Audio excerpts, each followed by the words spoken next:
Chapter 373. After the 5 moves of the Flying Star Sword technique were displayed, the image disappeared. Ji Tianqing's consciousness returned to his body, and he began to study and comprehend the last 2 moves of the sword technique. The 2 sword techniques, Water Flow Split and Mountain and River Smash, truly had the terrifying power to split rivers and shatter mountains. Without a doubt, this was a sword technique that only a Heaven Origin powerhouse could perform. If Ji Tianqing was only at the 9th level of the Mystic Comprehending stage and had not refined the Heavenly Star Pearl, he would not be able to cultivate these 2 sword techniques. However, after refining the Heavenly Star Pearl, his strength skyrocketed to the 3rd level of the Origin Core stage, and he merged with the Kenshin bloodline. His innate talent reached the limit of the human race. After concentrating on comprehending for 12 hours, he actually comprehended the essence of the 2 sword techniques and successfully learned them. Although he was only at the Origin Core stage, his Kenshin bloodline was extremely heaven-defying, allowing him to possess an inhuman comprehension ability. He could master any sword art in the world with twice the results with half the effort. After 12 hours, it was already late at night. The night sky was filled with stars, scattering starlight for millions of miles, covering the courtyard with a layer of bright moonlight. Xiang Wuji was still lying on the rattan chair. He was drunk and snoring rhythmically. Swoosh! Ji Tianqing ended his cultivation and opened his eyes. He stood up, dusted his sleeves, and turned to look at Xiang Wuji beside him with a smile on his face. Old Master is still guarding here after drinking too much. Is he afraid that something will happen to me while I'm comprehending the sword technique? He muttered in his heart, walked to Xiang Wuji's side, and called out softly, "Old Master, wake up. I've finished cultivating." Xiang Wuji was sleeping soundly when he was immediately awakened.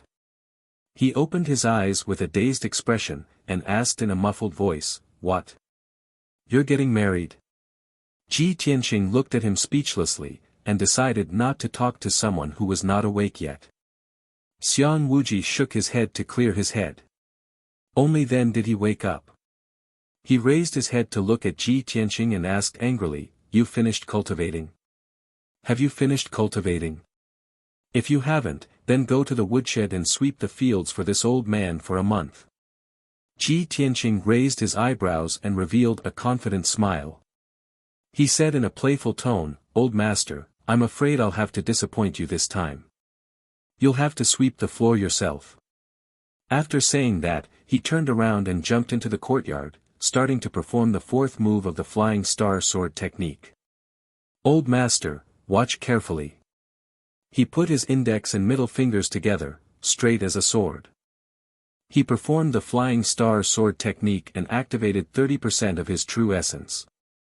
In an instant, his entire body surged with sharp sword intent that shot into the sky, and his eyes became sharp and fierce. Water split. Ji Tianqing suddenly let out a cold shout and released a 3-meter-long golden sword light. With the power to split the sky and earth, it fiercely slashed at the woodshed in the corner of the courtyard. Boom! With a muffled sound, the woodshed made of limestone bricks was instantly split into 2 halves by the huge sword aura. The entire woodshed was split in the middle, but it did not collapse. All that was left was a deep trench in the ground. The bricks and tiles on both sides of the trench were undamaged. There was not even a crack. To an Origin Core stage practitioner, it wasn't a difficult thing to destroy the woodshed with a single sword strike. However, to split the woodshed in half like Ji Tianqing did, without damaging the other bricks and tiles, was far too difficult. Only when one's control of true essence had reached a certain level could one do it. Xiang Wuji immediately sobered up. He stared at the trench in the woodshed, his eyes filled with shock. He did not speak. He did not praise Ji Tianqing, nor did he mock him. Ji Tianqing used 30% of his energy again and continued to perform the 5th move of the Flying Star Sword technique. 5th move, Shatter the Mountains and Rivers. He slowly raised his palms as golden and crimson red flames surged out of his body and shot into the sky, erupting with peerlessly violent and fierce sword intent. In the next moment, his body flashed back and forth in the yard. He waved his palms, releasing golden and crimson sword aura that covered the sky. Swoosh, swoosh, swoosh. Hundreds and thousands of powerful sword rays immediately filled the entire courtyard. Seeing this, Xiang Wuji frowned. He waved his palms, releasing a ray of yellow light that turned into a giant shield that covered the entire yard. Almost at the same time, Ji Tianqing released thousands of sword auras. They exploded with their strongest power. Boom! Amidst the deafening noise, the courtyard with a radius of 30 meters was filled with golden and red light, turning it into a chaotic mess. The powerful and violent sword aura shattered the stone floor, 2 large trees, and a few stone benches in the courtyard, turning them into scorched earth and ruins. After a long while, the muffled sound finally dissipated. The shaking ground finally calmed down. As the true essence disappeared, Ji Tianqing's figure appeared. He stood proudly in the middle of the yard. A satisfied smile flashed across his eyes. At this time, Xiang Wuji waved his hand and removed the shield that enveloped the yard. He shouted angrily, "Little bastard! Do you want to tear down this old man's yard?" As he scolded, he rushed into the yard with quick steps. He picked up several branches that were pitch black like charcoal from the shattered ground. He revealed a pained expression and pretended to be furious as he glared at Ji Tianqing. He shouted, "This old man's azure spirit tree couldn't escape your fiendish clutches in the end. It was utterly destroyed by you, punk." Back then, when Ji Tianqing came to the Grand Peace Palace to sweep the floor for the first time, the little black dragon created a tornado, blowing off the leaves of several azure spirit trees. Now that several months had passed, the azure spirit trees grew lush branches and leaves again with much difficulty. In the end, Ji Tianqing unleashed a shatter the mountains and rivers, directly burning the few azure spirit trees into charcoal. Seeing Xiang Wuji's sorrowful and indignant appearance, Ji Tianqing squeezed out a hint of a slightly awkward smile. "Ah. Old man, this was purely a mistake. I just slipped up." "Pooh. Slip up my ass." Xiang Wuji spat crossly and said with a straight face, "Either way, you have to compensate this old man. Sweep the floor in the Grand Peace Palace for a month." Ji Tianqing furrowed his brows and said with a playful tone, "Old man, as the saying goes, a bet is a bet. You can't renege on the debt, right?" "What's called reneging on the debt?" Xiang Wuji glared at him and explained, "Hand over the little black dragon and the little fox. This old man will help them recover their strength. But, you must be an odd job worker for this old man in the Grand Peace Palace for a month as compensation." Ji Tianqing frowned and mused for a moment. He instantly guessed something and asked probingly, "Old man, you insist on making me stay in the Grand Peace Palace for a month. Could it be that something will happen in the near future?" A glimmer of light flashed across Xiang Wuji's eyes, and he flatly denied, "No. There definitely will be." Ji Tianqing's eyes stared at him. His gaze was clear and deep, as if wanting to see through him. Xiang Wuji ignored him and turned to walk into the hall. Ji Tianqing hurriedly followed up and asked, "Old master, what's the matter? Can you not hide it from me?" Xiang Wuji stopped and turned to look at him. He said in a serious tone, "You really want to know?" "Of course." Ji Tianqing nodded without any hesitation. His expression was very firm. Xiang Wuji was silent for a moment before saying in a low voice, "I can tell you. At least you can be prepared in advance. 4 days ago, the Central State Imperial Court sent an imperial edict. The emperor will arrive in 5 days. The imperial edict said that the emperor will come to our sect this time to take care of the situation in the heavenly stellar region and also to see the candidates for the heavenly consort. Our sect is the leader of the heavenly stellar region and a subject of the Central State Imperial Court. We can only obey the imperial edict. When the emperor arrives, our sect can only warmly welcome him and do our best to entertain him." Tianqing, you should understand what this old man means, right?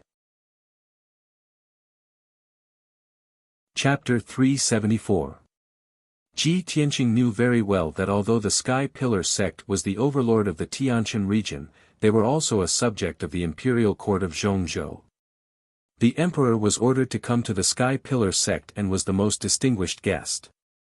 The Sky Pillar sect could only do their best to entertain and take care of him. The emperor came to the Tianqian region this time not only to preside over the overall situation, but also to see the heavenly consort candidate, Yun Yao.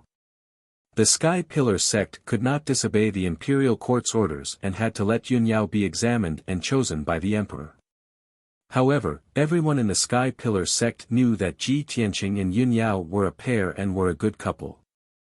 The emperor coming to choose the heavenly consort was equivalent to snatching Yun Yao from him. Xiang Wuji cared about his feelings and was afraid that he would not be able to hold back his impulse, so he wanted to keep him in the Graden Palace for a month. After a month, regardless of whether Yun Yao became the heavenly consort or not, the emperor would have to leave the Sky Pillar sect. In that case, at least he would not meet the emperor head-on and have conflicts and conflicts. This was Xiang Wuji's intention. Ji Tianqing naturally understood. He nodded with a serious expression and cupped his hands at Xiang Wuji. "Old master, thank you for telling me this news." Xiang Wuji nodded slightly. His heart was a bit heavy as he comforted him in a low voice. "Kid, I also hope that lovers will get married. I want to see you and Yunya get married. But the imperial court is the leader of the human race and the emperor is so noble and dazzling. If the emperor really chooses Yun Yao, that is your fate. When the time comes, don't be rash.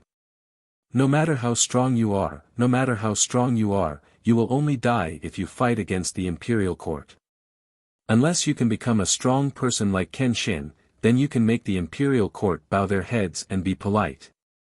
Hearing this, Ji Tianqing nodded to show that he understood and did not say anything. However, his eyes were filled with determination and unyielding. He thought to himself, if the fate of eldest senior sister and I is really so rough and difficult to reunite, I will never give up. I must master Kenshin's secret art and become as strong as Kenshin. At this moment, Xiang Wuji patted his shoulder and said in a deep voice, "Leave the little fox and the little black dragon here. You can go back and rest. 5 days later, when the emperor arrives at our sect, we must all go and welcome him." Ji Tianqing removed the 100 treasures brocade pouch from his waist and passed it to Xiang Wuji. After bidding farewell, he turned and walked out of the yard, quickly leaving Great Peace Palace. Xiang Wuji held the 100 treasures brocade pouch and stood under the eaves. He couldn't help but shake his head and sigh heavily. "Tianqing, oh Tianqing, life is all up to fate. Once the 8 characters are set, it's hard to change them. Wealth and honor have always been decided by heaven. Why do you have to go against Tianqing's fate in marriage? If you want to achieve great things and become a martial arts expert, it's not enough to just have extraordinary talent. You also need to be able to endure." However, Ji Tianqing had already left in a hurry, so he couldn't hear his sighs and sighs. Furthermore, even if Ji Tianqing heard his words, would he really accept his fate? Half an hour later, Ji Tianqing returned to Tianqing's yard. Although when Xiang Wuji told him the news of the emperor's arrival, he was nervous and felt a sense of danger. But when he returned to Tianqing's yard, his heart had calmed down. Although the emperor is of noble birth and has unparalleled talent, reaching the Sky Origin realm in his 20s, he can be called the #1 genius of the human race. But I may not be weaker than him. I have merged with the Kenshin bloodline and cultivated Kenshin's secret techniques.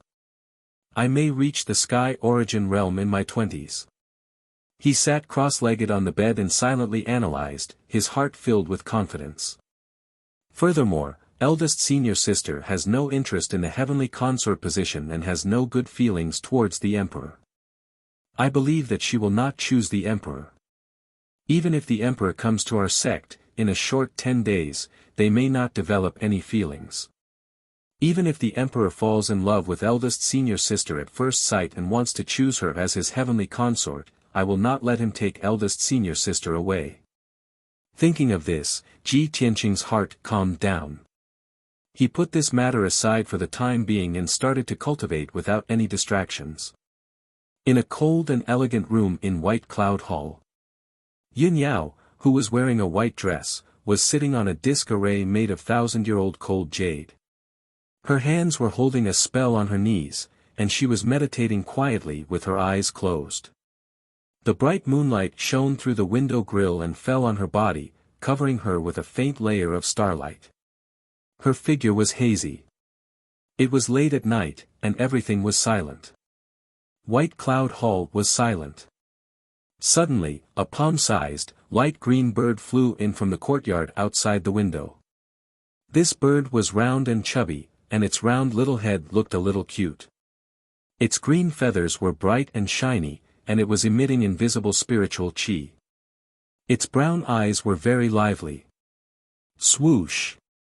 The green bird circled around the courtyard and looked around. Then, it saw Yun Yao in the room. Her lively eyes were filled with joy. She quickly flew to the window and wanted to get in through the window grill. However, the window grill's hole was small. It twisted its chubby body and struggled a few times before it got through. After getting into the room, it flapped its wings happily and flew toward Yun Yao excitedly. Yao Yao! Yao Yao! The green bird flew to Yun Yao's side and called out to her in a clear voice. Its voice was like a 10-year-old girl's, and its tone was cheerful and affectionate. Yun Yao woke up immediately. When she opened her eyes, she saw the green bird in front of her. After being stunned for a moment, a surprised smile appeared on her pretty face. Little spiritual bird, why are you here? Did your family send you to deliver a message? Yes, yes. The little spiritual bird quickly nodded and jumped onto the stone table next to Yun Yao. It spread its wings and lay on the table, looking exhausted. Ah, I flew all the way here from Cloud Spirit Palace for 5 days and 5 nights. My old waist is exhausted. Let me catch my breath first. Yun Yao couldn't help but smile when she saw the little spiritual bird's cute and innocent appearance. She flicked her slender fingers and injected a wisp of true essence into the little spiritual bird's body. The little spiritual bird immediately became much more energetic. Little spiritual bird, tell me, who are you delivering a message for this time? The little spiritual bird quickly stood up and shook its wings. It said seriously, Yao Yao, it's a message from Madam. Oh. A message from Mother? Quickly read it to me. Yun Yao raised her eyebrows and a hint of joy appeared in her eyes. She supported her chin with both hands and looked at the little spiritual bird. Her pretty face was full of anticipation. The little spiritual bird imitated Madame Yun's tone and said earnestly, Yao Yao, the Tianqin region seems to be a little unstable recently. Mother is worried, so I asked the little spiritual bird to deliver a message to you. At the end of last month, it was your grandmother's 300th birthday. The Empress and the Emperor came to Cloud Spirit Palace with gifts for your grandmother's birthday. After the banquet, the Empress and Mother talked privately about the Emperor's concubine selection. The Empress likes you very much and wants Mother to persuade you to marry the Emperor and become a heavenly concubine. Hearing this, the smile on Yun Yao's pretty face disappeared and her eyes became a little serious. The little spiritual bird used Madame Yun's tone and continued, Mother knows that you and the Emperor have known each other since you were young. Although he has feelings for you, you have no feelings for him. If it weren't for hiding from him, you wouldn't have left Zhongzhou and hid in the remote Tianqin region. Yao Yao, Mother won't persuade you to agree, and I won't force you. You are the eldest daughter of the Yun family and will inherit the position of Cloud Spirit Palace Master in the future. It's up to you to choose. Chapter 375. Originally, when Yun Yao learned that the Empress and the Emperor had gone to the Cloud Soul Palace to celebrate the birthday and mentioned the Emperor's concubine selection, her expression was a little serious. After hearing the little spiritual bird's report, her mood became a lot better and a smile appeared on her pretty face. Mother loves me the most. Yunyao muttered to herself, and a trace of warmth and intimacy gushed out from her heart. After the little spiritual bird passed on Madame Yun's message, it stared at Yunyao. It tilted its round little head and asked, "Yao Yao, do you have any words for Madame?" "Yes, of course." Yunyao smiled and nodded. Then, she said in a calm and gentle tone, "Mother, I'm doing well in the Tianshan region. You and Father don't have to worry about me. In a few days, the Emperor will come to the Tianshan region. If he continues to pester me, I'll explain it to him and let him give up on this idea.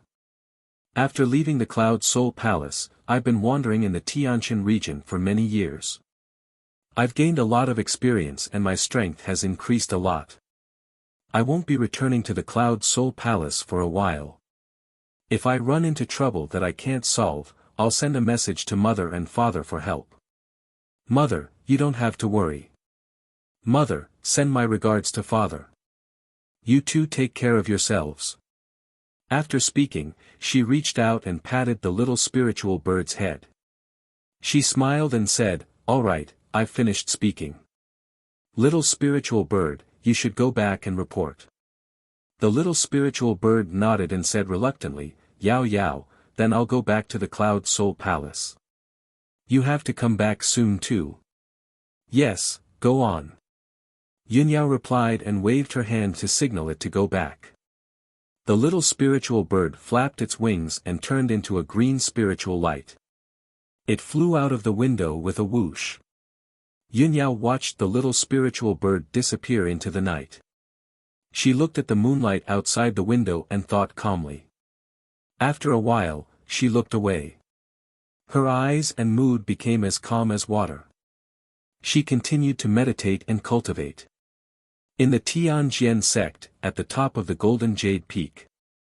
Ever since the Divine Sword Peak had been destroyed by Chu Tiansheng, the Golden Jade Peak, where the Spiritual Medicine Hall had been located, had become the main peak of the Tianjian sect.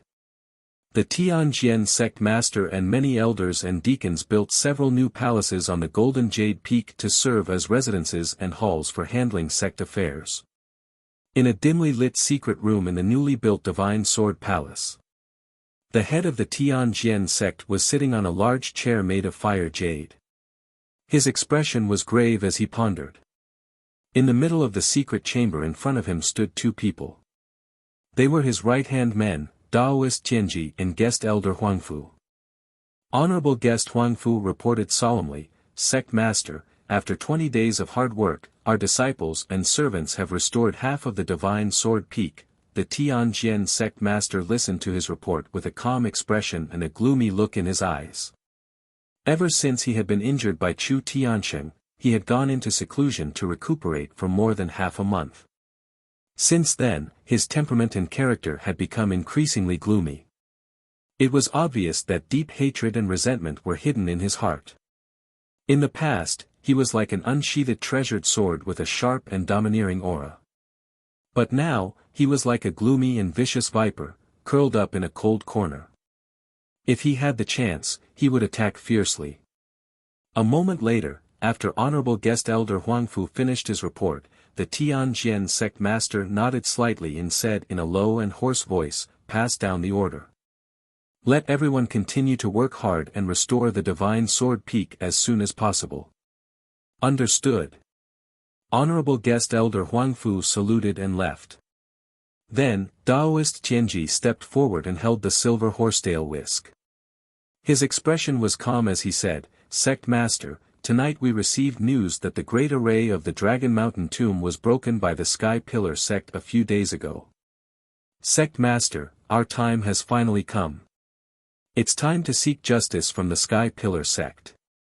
A debt of blood must be paid in blood." Daoist Tianji's emotions and tone revealed deep hatred and passion.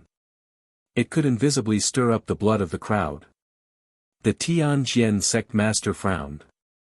His eyes flashed with a cold light and surged with killing intent. However, he shook his head and said in a low voice, our revenge will be taken sooner or later.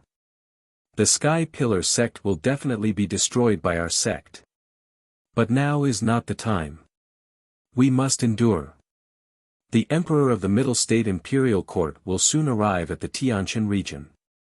The Emperor has ordered the Emperor to come to the Tianshan region to preside over the situation. Let's wait and see if the Emperor can bring justice to our sect. If the Imperial Court wants to protect the Sky Pillar sect, we can only attack them after the Emperor leaves the Tianshan region. Daoist Tianji frowned. He was somewhat disappointed and disdainful. Stupid and cowardly fellow.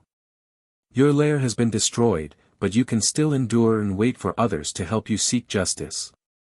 What can a cowardly piece of trash like you do when you watch a great opportunity slip away?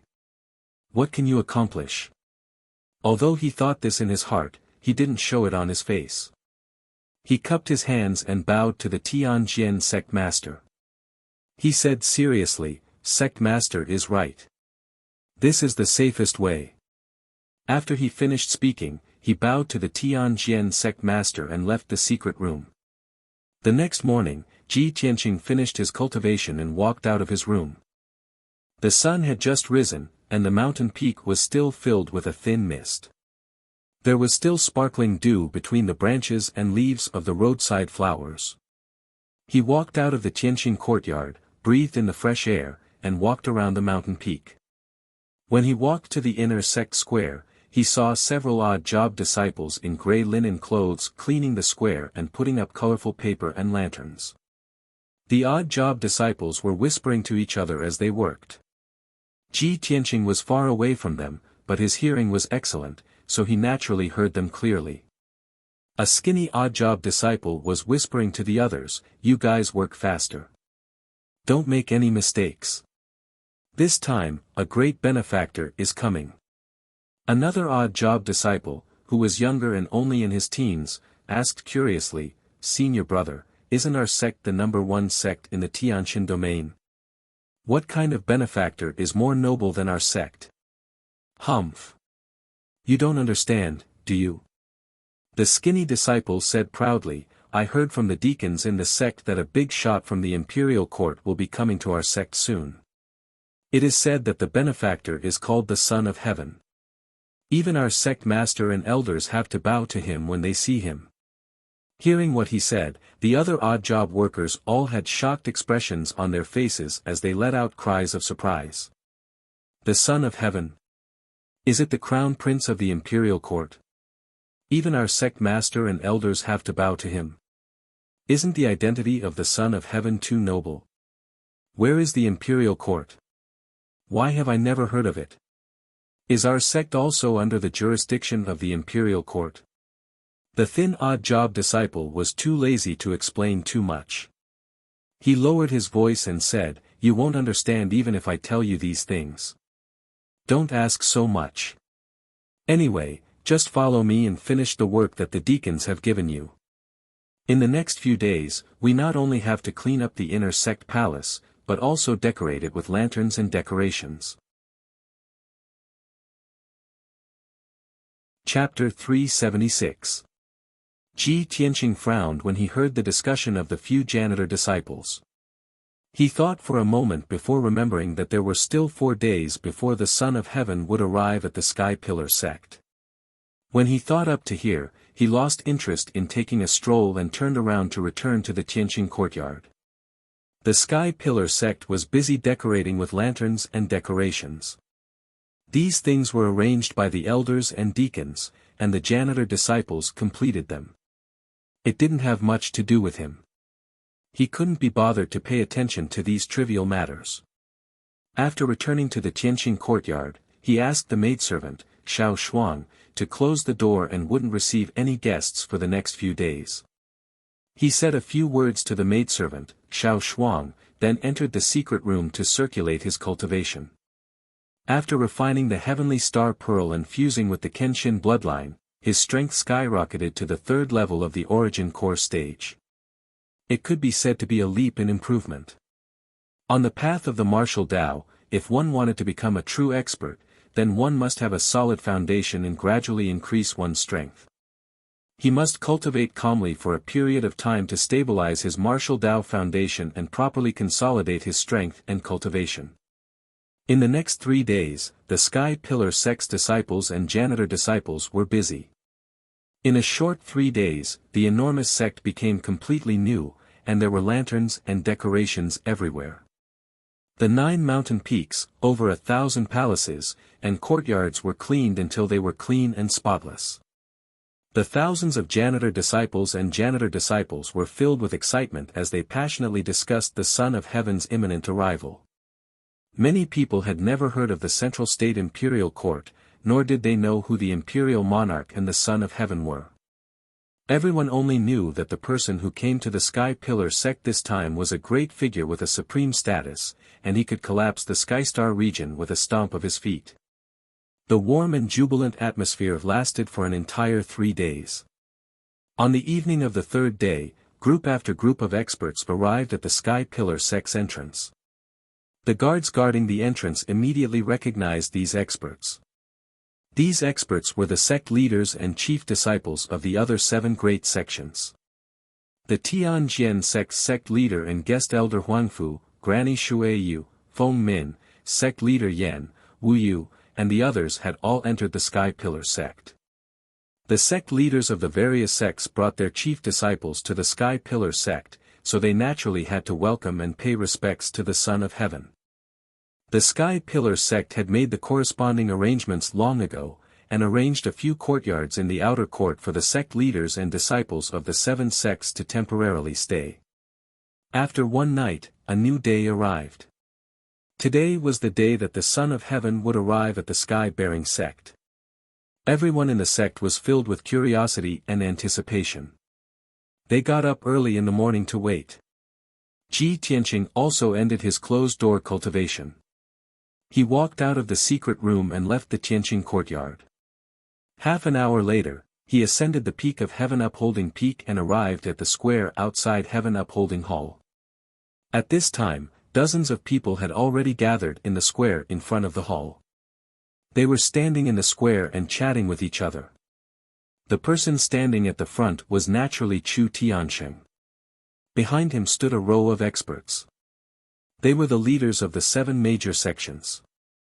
Further back in the 3rd row were the chief disciples of the various sections. Yun Yao was among them. The 4th row had the most people. There were more than a dozen people. 9 of them were elders of the Sky Pillar sect, and the others were elders of the various sections. Everyone was dressed neatly and stood in the middle of the field with solemn expressions. They looked at the sky in front of them, waiting for the arrival of the emperor. When Ji Tianqing arrived at the square, he immediately attracted everyone's attention.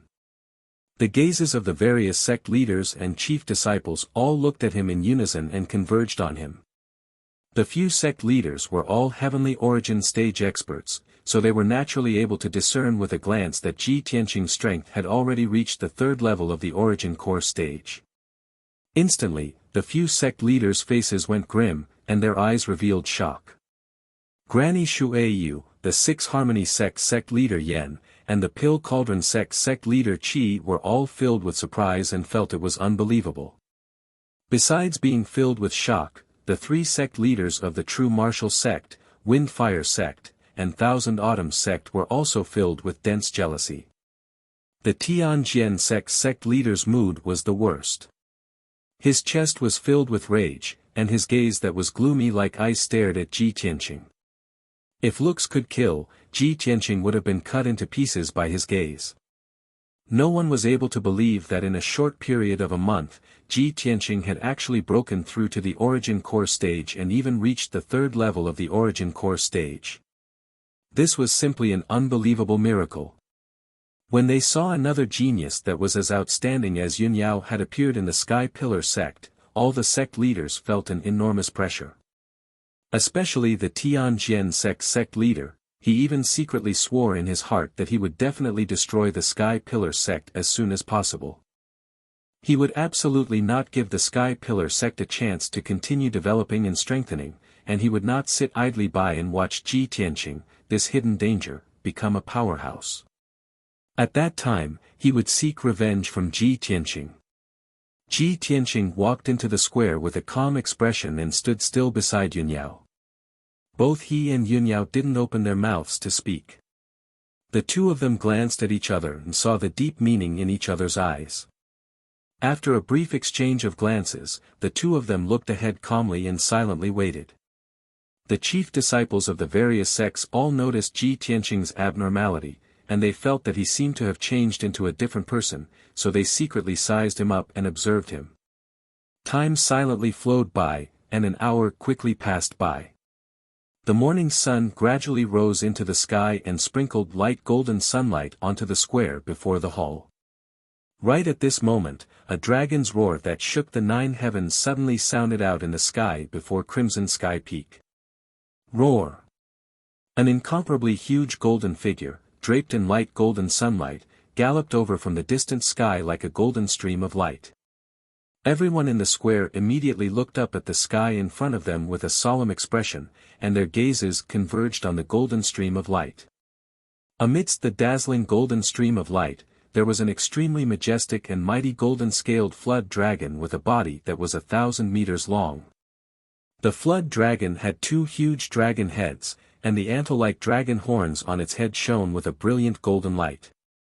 Its 2 pairs of dark silver dragon eyes looked down at everyone in the square condescendingly, and its eyes revealed an aura of indifference to the common people. Although the golden-scaled flood dragon was still far away from everyone, its powerful dragon aura and sacred aura enveloped the entire Crimson Sky Peak, causing everyone to feel a strong sense of fear and awe in their hearts. 2 people stood on the back of the double-headed flood dragon, and they were looking down at everyone in the square. Standing in front was a handsome young man in his early 20s. He wore an exquisite golden robe, a square dragon and phoenix golden crown on his head, a purple gold belt inlaid with jade, and a pair of wind cloud boots on his feet. His entire body was filled with an incomparable aura of nobility. His fair and handsome face was as clear as jade, and even faintly glowed with a jade-like crystalline luster. He had sword-like eyebrows, starry eyes, and a straight nose. His thin lips were tightly pursed, revealing a somewhat confident and indifferent temperament. A pair of clear eyes, as deep and vast as the sea of stars, flashed with quick-wittedness and wisdom. What a peerlessly handsome face, as if it was the work of a god. However, his figure was slightly thin and frail, and he did not have the burly body of an emperor, and the domineering aura of an emperor. Chapter 377. Although there was another person on the back of the double-headed dragon. It was a burly middle-aged man wearing golden armor. He was dressed like an imperial general. However, everyone in the square ignored the imperial general and focused their attention on the handsome young man. Everyone knew that the incomparably noble Son of Heaven had finally arrived at the Sky Pillar sect. The sect leaders and elders of the various sects were in awe, and their eyes were shining with excitement. The chief disciples of the various sects looked up at the Tianzi on the back of the golden dragon with deep reverence. Among the crowd, only 2 people's expressions remained unchanged. They were still calm and indifferent. These 2 people were Ji Tianqing and Yunyao. Swoosh! The double-headed dragon flew above everyone's head, bringing with it a powerful gust of wind and invisible pressure. The trees around the square were swaying from the strong wind, and the robes of the people in the square were also fluttering. The dragon circled twice above the square before rolling its 1,000-meter-long dragon body into 3 circles and slowly landing on the square.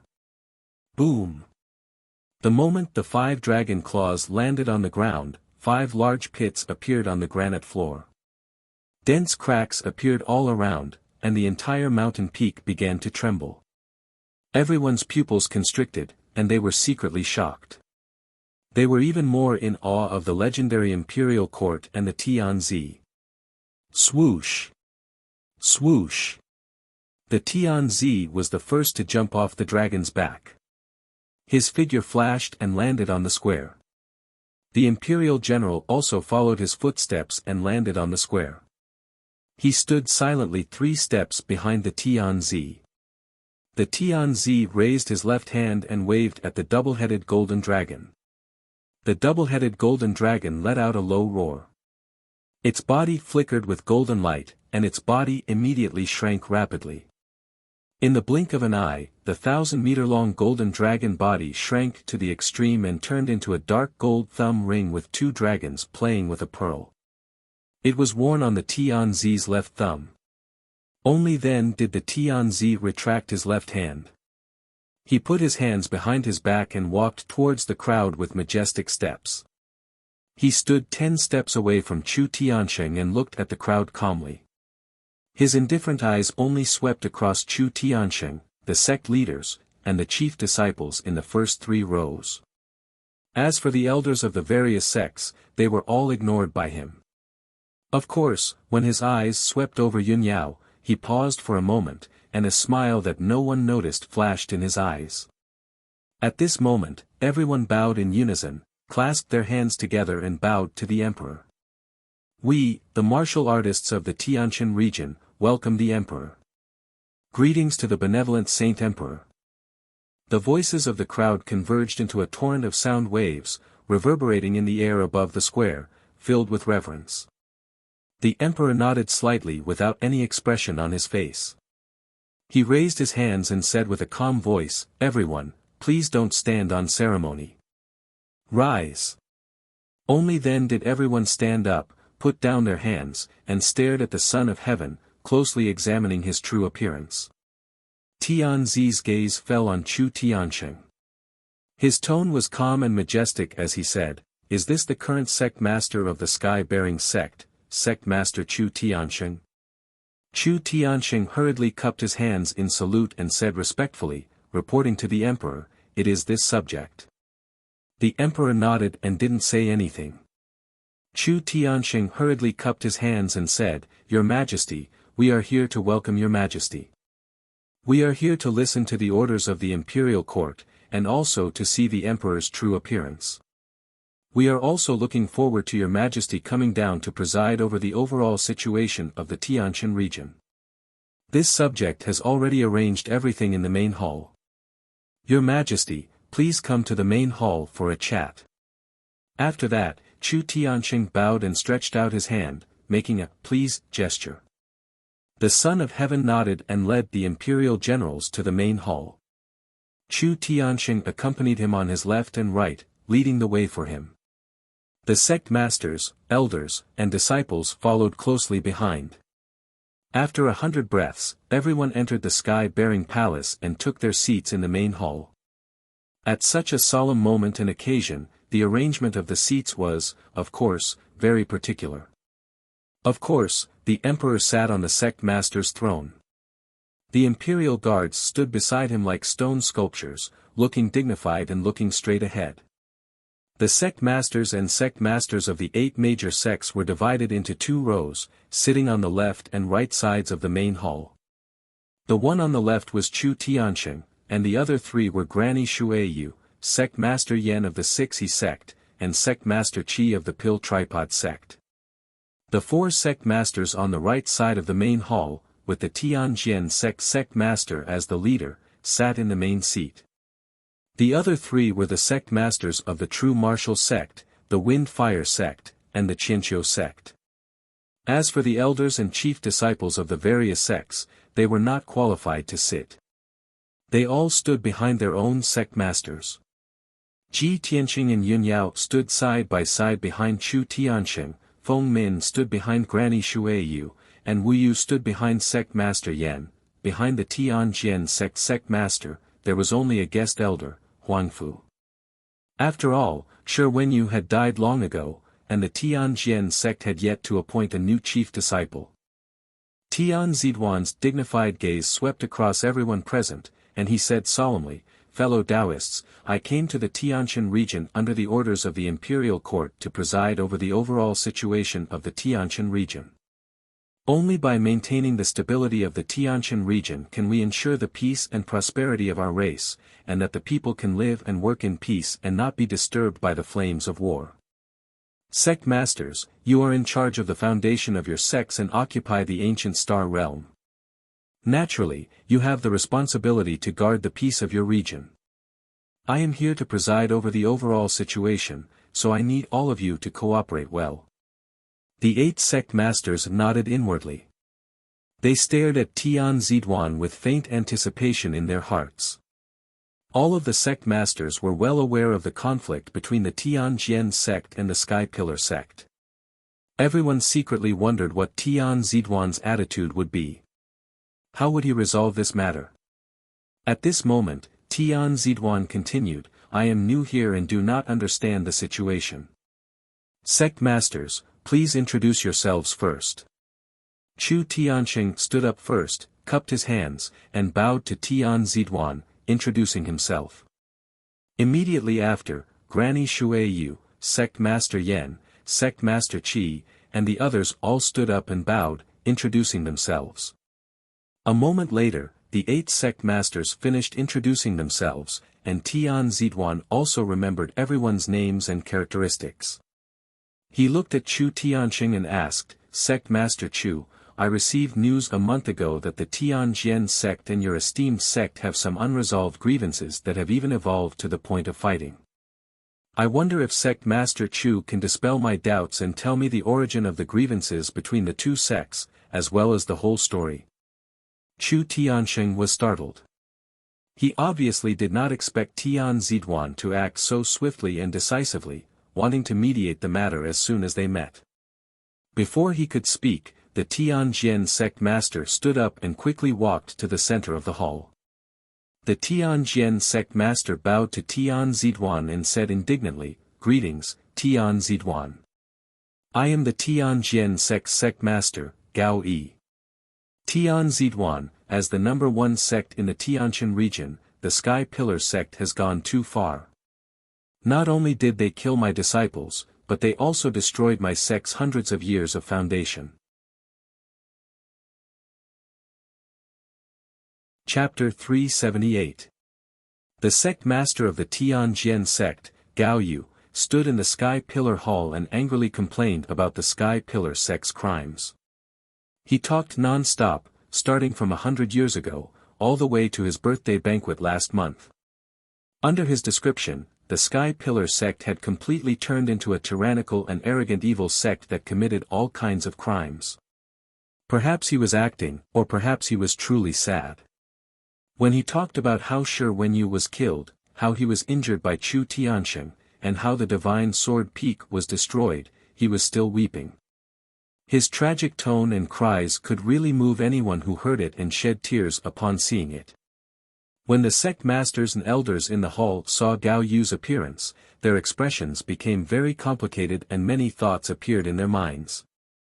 Granny Shuiyu looked at him coldly and sneered in her heart, Gao Yu, this shameless guy, he's really not afraid of losing face. In front of the sect masters and the emperor, he can actually act so miserably and realistically. It seems that he's already shameless in order to complain about the Sky Pillar sect. Sect Master Yen and Sect Master Qi also looked at Gao Yu with strange expressions. Their eyes were filled with contempt and disdain. This Gao Yu really doesn't care about his status and face. He's completely shameless. AI, this guy can really act. He actually inverted right and wrong to falsely accuse the Sky Pillar sect. I hope the emperor won't be deceived by him. On the right side of the hall, the Thousand Autumns sect master, the True Martial sect master, and the Wind Fire sect master snickered in their hearts and agreed with Gao Yu's actions. In the hearts of the 3 sect masters, all kinds of thoughts appeared. Chu Tianqing must be stupid, right?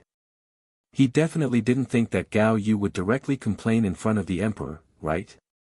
Chu Tianqing, with the emperor present, let's see how you explain this time. The emperor doesn't know the inside story and will definitely be deceived by Gao Yu in this situation. Even if it's to appease Gao Yu, he will definitely blame or severely punish the Sky Pillar sect. Chu Tianqing's expression was naturally gloomy. His eyes were cold from the shameless Gao Yu and his hands were trembling. However, the emperor was sitting in the main seat and listening to Gao Yu's complaints expressionlessly. He couldn't rashly stand up to defend himself. In that case, if he quarreled with Gao Yi in public, not only would he not be able to clear his name, but it would also have the opposite effect. He did his best to suppress his anger, but a cold smile hung on his lips as he glared at Gao Yi, watching Gao Yi's performance. Finally, after a quarter of an hour, Gao Yi finished speaking. He waved his sleeves to wipe away the tears on his face, bowed deeply to the emperor, and begged, "Your Majesty, you must seek justice for me." The Thousand Autumns sect leader, the True Martial sect leader, and the Wind and Fire sect leader exchanged glances and hurriedly stood up to salute the emperor.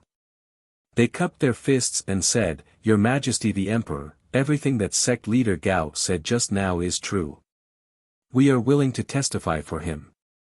Tianzi had been silently listening to Gao Yi's words.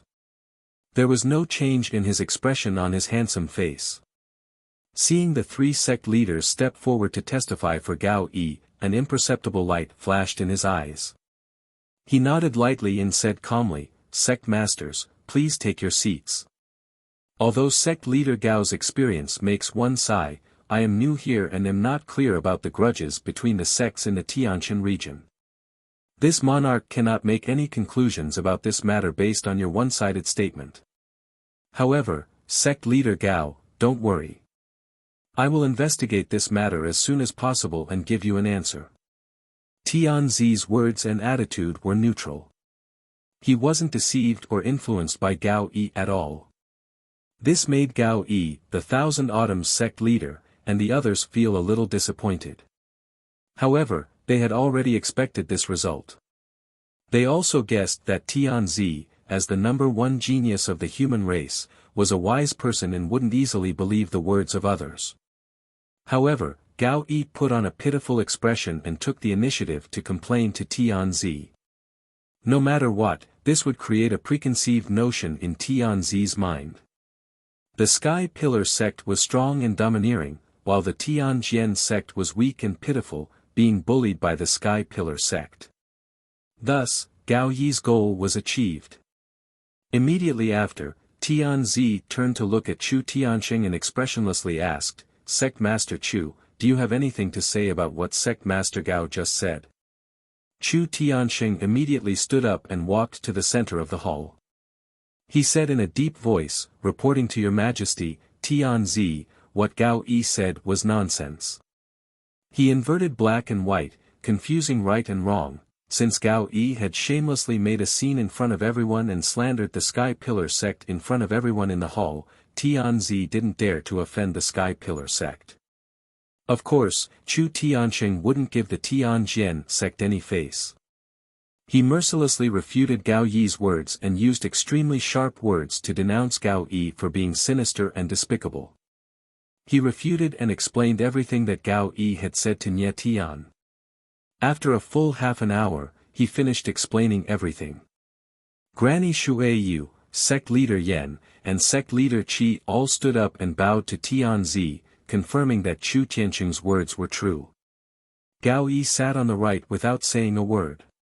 His face was also livid with anger, and his eyes were filled with anger as he stared at Chu Tianxing. Tianzi nodded expressionlessly and said calmly, "Sect leader Chu, please take a seat." The two sect leaders have different opinions about the same thing. They both have their own grievances and difficulties. It seems that the conflict between the two sects has been brewing for a long time. The grievances have accumulated over time and can no longer be easily resolved. In that case, please don't be impatient and wait patiently for a few days. After this emperor investigates clearly, I will naturally make a decision. At that time, this emperor will distinguish between right and wrong for the two sect leaders. Since Tianzi had spoken, Chu Tianxing and Gao Yi couldn't say anything more. Naturally, they nodded in agreement. Next, Tianzi looked at the other sect leaders and asked if there were any grievances between the sects that were difficult to resolve. The sect leaders were silent and hesitant. No one took the initiative to speak, and no one stood up to complain. After all, the two strongest forces in the Tianshan region were the Sky-bearing sect and the Tianjian sect. The grievances between the two sects had developed to the point where they couldn't tolerate each other and were about to go to war. This time, Tianzi came to the Tianshan region mainly to resolve the grievances between the two sects and stabilized the overall situation. Although there were some grievances between the other 6 sects, they were all small frictions and conflicts. In this kind of situation, no one was willing to talk about those small matters. It would only make people laugh and might not be able to resolve it effectively. Seeing that everyone was silent, Tianzi didn't ask anything and said in a solemn tone, "Since the 6 sects are still harmonious, then this emperor is relieved. Next, this emperor will stay in the sky-bearing sect for a while to thoroughly investigate and resolve the grievances between the two sects. Sect leaders, please stay in the sky-bearing sect for a few days to help this emperor understand the situation and contribute to the peace and stability of the Tianshan region." Chapter 379. After the meeting ended, the sect leaders led their elders and chief disciples out of the towering sky hall. Everyone left the red firmament peak and returned to the courtyards on the mountainside of the towering sky peak to rest. In the towering sky hall, only Tianzi, the imperial general, Chu Tianxing, Ji Tianxing, and Yunyao were left. Tianzi's gaze fell on Yunyao, and there was a touch of emotion in the depths of his eyes. He wanted to greet Yunyao and chat for a while, but there were others present in the hall, so it was not appropriate. Chu Tianxing cupped his hands to Tianzi and said, "Your Majesty Tianzi, you have come all the way from Zhongzhou. The journey must be tiring, so you should rest early. I have arranged a residence for your Majesty Tianzi. Please follow me." Tianzi nodded and walked to the Sky River Palace behind the towering Sky Hall under Chu Tianxing's lead. After Chu Tianxing and Tianzi left, Ji Tianxing and Yunyao walked out of the hall side by side. The two stopped at the entrance of the hall and looked at each other, but did not say anything. After saying goodbye to each other, the two left the towering Sky Hall and returned to their respective residences. For the whole day, the towering Sky sect was very lively and noisy. Countless disciples were talking about Tianzi and the double-headed golden dragon. Countless disciples witnessed the scene of the double-headed golden dragon descending from the sky and were shocked. Some people also saw Tianzi's appearance and aura. They said that he was so handsome that he did not look like a mortal. His temperament was as noble as a god and they worshipped him. Some people also heard that Tianzi lived in the Sky River Palace on the red firmament peak. If it were not for the fear of offending Tianzi, many disciples would have run outside the Sky River Palace to watch. For the whole day, Tianzi and the imperial general stayed in the Sky River Palace and did not appear again. After Tianzi rested for half a day, he asked the imperial general to find countless books and information. He quietly read the information and quickly understood the situation in the Tianshan region and the details of the 8 major sections. The people of the Heart Moon sect, Thousand Autumns sect, 6 Unity sect, and other major sects stayed in their respective courtyards. The people of the various sects waited patiently for news and for Tianzi to summon them. Without the Son of Heaven's order, they didn't dare to leave the Sky Pillar sect. The day passed quickly. At night, the Sky Pillar sect was decorated with lanterns and colored banners. A grand banquet was held in the sky-raising palace to welcome the Son of Heaven who had come from afar. All the sect leaders, elders, and chief disciples were fortunate enough to attend the banquet. During the banquet, the Tianjian sect master Gao Yi changed from his miserable and distressed appearance during the day to repeatedly toast the emperor. He flattered the Son of Heaven without leaving a trace, praising the Son of Heaven as a peerless hero that was rarely seen in the world.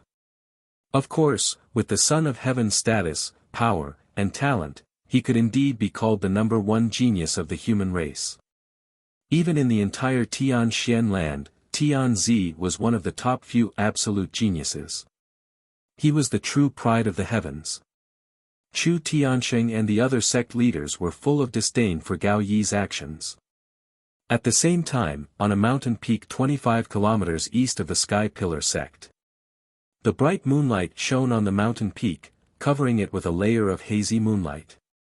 On a giant rock on the mountain peak, a man and a woman were standing. They were looking at the sky pillar sect with cold eyes. The woman was about 2 meters tall. She wore a long black robe, a cloak, and a veil. Only a pair of dark red eyes could be seen. She was the Blood Moon Infanta. The middle-aged man standing next to her was also a demon. His body was frighteningly tall. He was more than 3 meters tall and had dark purple skin all over his body. This giant had a head full of long red hair and his entire body was covered with thick purple hair. He was not wearing any clothes and only had a black python apron wrapped around his waist. He was the Blood Moon Infanta's father, the leader of the Blood Demon tribe, the Blood Demon King. The father and daughter stood side by side and looked at the brightly lit sky pillar sect from afar. Cold murderous intentions surged in their eyes. Human worms of the sky pillar sect, it won't be long before this king turns all of you into ashes. The Blood Demon King drew back his lips and cursed with a cold tone. The Blood Moon Infanta nodded and asked in a deep voice, "Father, you have already studied the Sky Pillar sect's 9-dragon spirit vein map yesterday. Do you have any plans?" The Blood Demon King said in a cold tone, "Although I already know the 9-dragon spirit vein map like the back of my hand, the experts of various sects have gathered in the Sky Pillar sect. We can only continue to endure and cannot act rashly. I brought a soul crystal from the palace. This crystal was once one of the treasures of a certain sect in the Yong'an region. After I destroyed that sect, I kept this soul crystal until today. Now, it can finally be put to use." As he spoke, the Blood Demon King spread out his wide left hand. A silver crystal the size of an egg appeared in his palm. It flickered with a bright silver light. The Blood Moon Infanta stared at the soul crystal and said with a face full of curiosity, "Father, the high priest also mentioned the soul crystal and asked the Tianjian sect master to find a way to get one. It's a pity that the Tianjian sect master's disciple, Shi Wenyu, is too useless." Not only did he not get the soul crystal, but he was also heavily injured by Ji Tianqing and was on the verge of death. "Father, what are you going to do with this soul crystal?" The Blood Demon King drew back his lips and revealed a row of white fangs. He sneered and said, "Of course, I'm going to destroy the 9-dragon spirit vein in preparation for the birth of the Demon King. The soul crystal is the source of power for the Tianyuan array. It can also devour the power of the Tianyuan array and silently destroy the spirit vein array. Blood Moon, I'm going to sneak into the 9-dragon spirit vein array and use a secret technique to bury this soul crystal. The soul crystal will quietly devour the power of the 9-dragon spirit vein array and gradually destroy the structure of the spirit vein. After a month at most, the power of the 9-dragon spirit vein array will be so weak that it can no longer be maintained." The Blood Demon King sneered as he spoke of his plan. The Blood Moon Infanta nodded and praised, "Good. Father, you're going to sneak into the Sky Pillar sect alone. There are many Sky Prime experts in the Sky Pillar sect, so you must be careful." The Blood Demon King sneered in disdain, "There are only a few experts in the Sky Pillar sect that can match me. I also have the smoky umbrella, so how can I be discovered by them? What danger can there be? Blood Moon, you stay here and wait. I'll be back soon." After he finished speaking, he turned into a black mist and left the mountain peak, flying in the direction of the Sky Pillar sect. The Blood Moon Infanta stayed on the mountain peak and silently waited as she watched the black mist disappear into the night sky. After half an hour, the Blood Demon King arrived at the side of the Sky Pillar sect and arrived at the foot of the Jade Sword Peak. The invisible 9-dragon spirit vein array protected the entire Sky Pillar sect and also enveloped the Jade Sword Peak. The Blood Demon King took out the smoky umbrella and borrowed its power to quickly pass through the sect-protecting array. Chapter 380. The Blood Demon King was a Sky Origin Realm expert, and with the smoky umbrella in his hand, he was like a tiger that had grown wings. He shuttled through the pitch-black underground without making any sound or emitting any demonic power fluctuations. Unless a Sky Origin Realm expert approached him, no one would be able to detect his aura. Although there were many Sky Origin Realm experts in the Sky-bearing sect, they were all attending the banquet in the Sky-bearing palace. No one would have thought that someone would take the opportunity to invade. 15 minutes later, the Blood Demon King dived into the depths of the underground and quietly used a demonic secret technique to place the Spirit Soul Crystal in the Spirit Vein Array. The Spirit Soul Crystal was hidden very well and had fused with the array's aura. It was impossible for anyone to discover it. After doing all this, the Blood Demon King sneered and silently left the underground. 30 minutes later, he returned to the mountain peak 50 miles away from the Sky-bearing sect and appeared beside the Blood Moon Infanta. Seeing that he had returned safely, the Blood Moon Infanta hurriedly asked, "Father, did the plan go smoothly?" "Of course it went smoothly." The Blood Demon King sneered confidently. "I have already placed the Spirit Soul Crystal in the depths of the Spirit Vein Array. After 1 month, the power of the Spirit Vein Array will be exhausted. At that time, even if the people of the Sky-bearing sect discover the abnormality, it will be too late to remedy it. We can take the opportunity to destroy the seal and rescue the Demon King." The Blood Moon Infanta's blood boiled and she clenched her fists in excitement. "Great! Father, we will succeed soon." "Yes." The Blood Demon King nodded and said, "However, it is still too early to be happy. I still need to make more preparations." He warned the Blood Moon Infanta in a low voice, "Blood Moon, for the next few days, stay nearby and secretly pay attention to the Sky-bearing sect's movements. If there is any news from the Sky-bearing sect, you must immediately send a message to me. In addition, you must also pay attention to hiding. Don't be discovered by the people of the Sky-bearing sect." "I understand." The Blood Moon Infanta nodded solemnly and asked in confusion, "Father, what are you going to do? Aren't you coming with me?" The Blood Demon King grinned and said in a playful tone, "I haven't been to the ancient star realm for many years. Since I've returned, I must ensure that the plan goes smoothly. This king has an old friend in the ancient realm. It's time to go see her." Hearing this, Blood Moon Infanta vaguely understood something. She nodded and didn't ask any more questions. After that, the Blood Demon King left the smoky net umbrella to her, turned into a black mist, and flew away. She remained alone at the peak of the mountain, sitting on a millstone and silently watching the bright lights of the Sky Pillar sect. The noisy and bustling night with undercurrents finally came to an end. The next morning, when the sun had just risen, there was still a faint layer of morning mist between the peaks of the Sky-bearing sect. The Jade Ripple Lake behind the heaven-upholding peak was also shrouded in a thin layer of mist, making it even more beautiful and mysterious than before. The clear water rippled in the lake, and the willow trees swayed gently on the shore.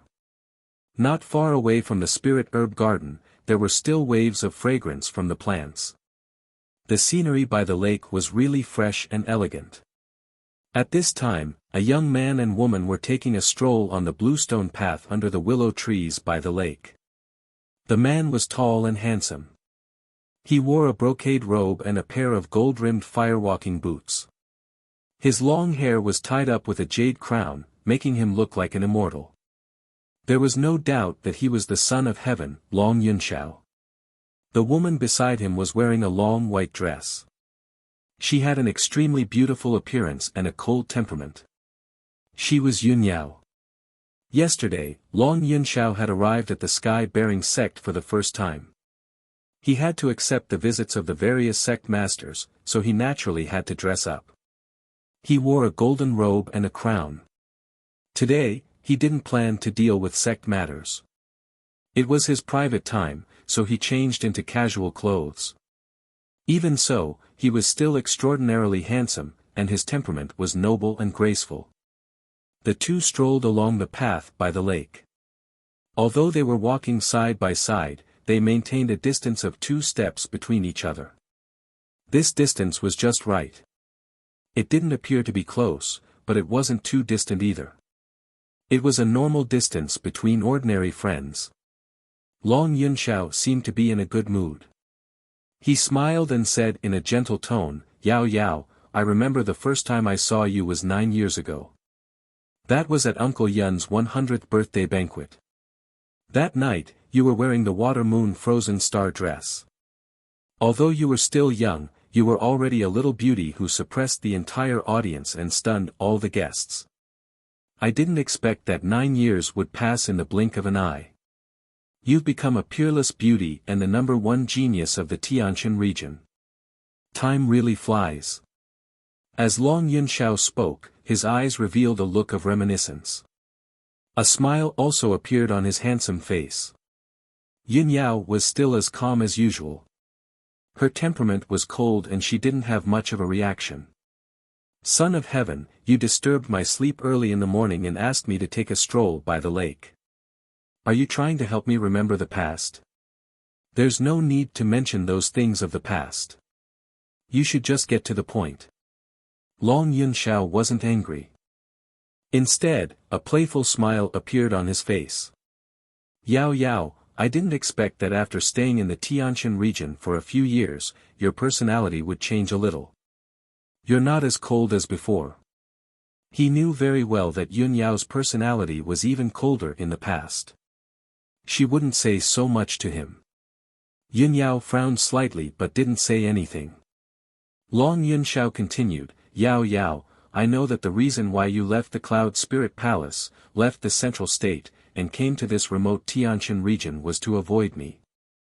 But now, the Emperor and Mother are going to choose a concubine for me. They've chosen the 3 most outstanding candidates from the 9 regions. Coincidentally, you're one of them. Yao Yao, don't you think that this is fate and our destiny? Even if you ran to this remote Tianjin region to avoid me, you still have to reunite with me in the end." After saying that, he looked at Yun Yao with a gentle gaze. His face was full of tenderness. Yun Yao glanced at him and said indifferently, "You should know that I don't believe in fate. I only believe that man can conquer the heavens. Of course, my fate is in my control. Also, I heard that the other 2 heavenly concubine candidates aren't bad either. In terms of looks, they're alluring beauties. In terms of talent, they're top geniuses. Why don't you consider them?" A smile flashed across Long Yunxiao's eyes. He raised his eyebrows and said, "Yao Yao, can I interpret your words as jealousy?"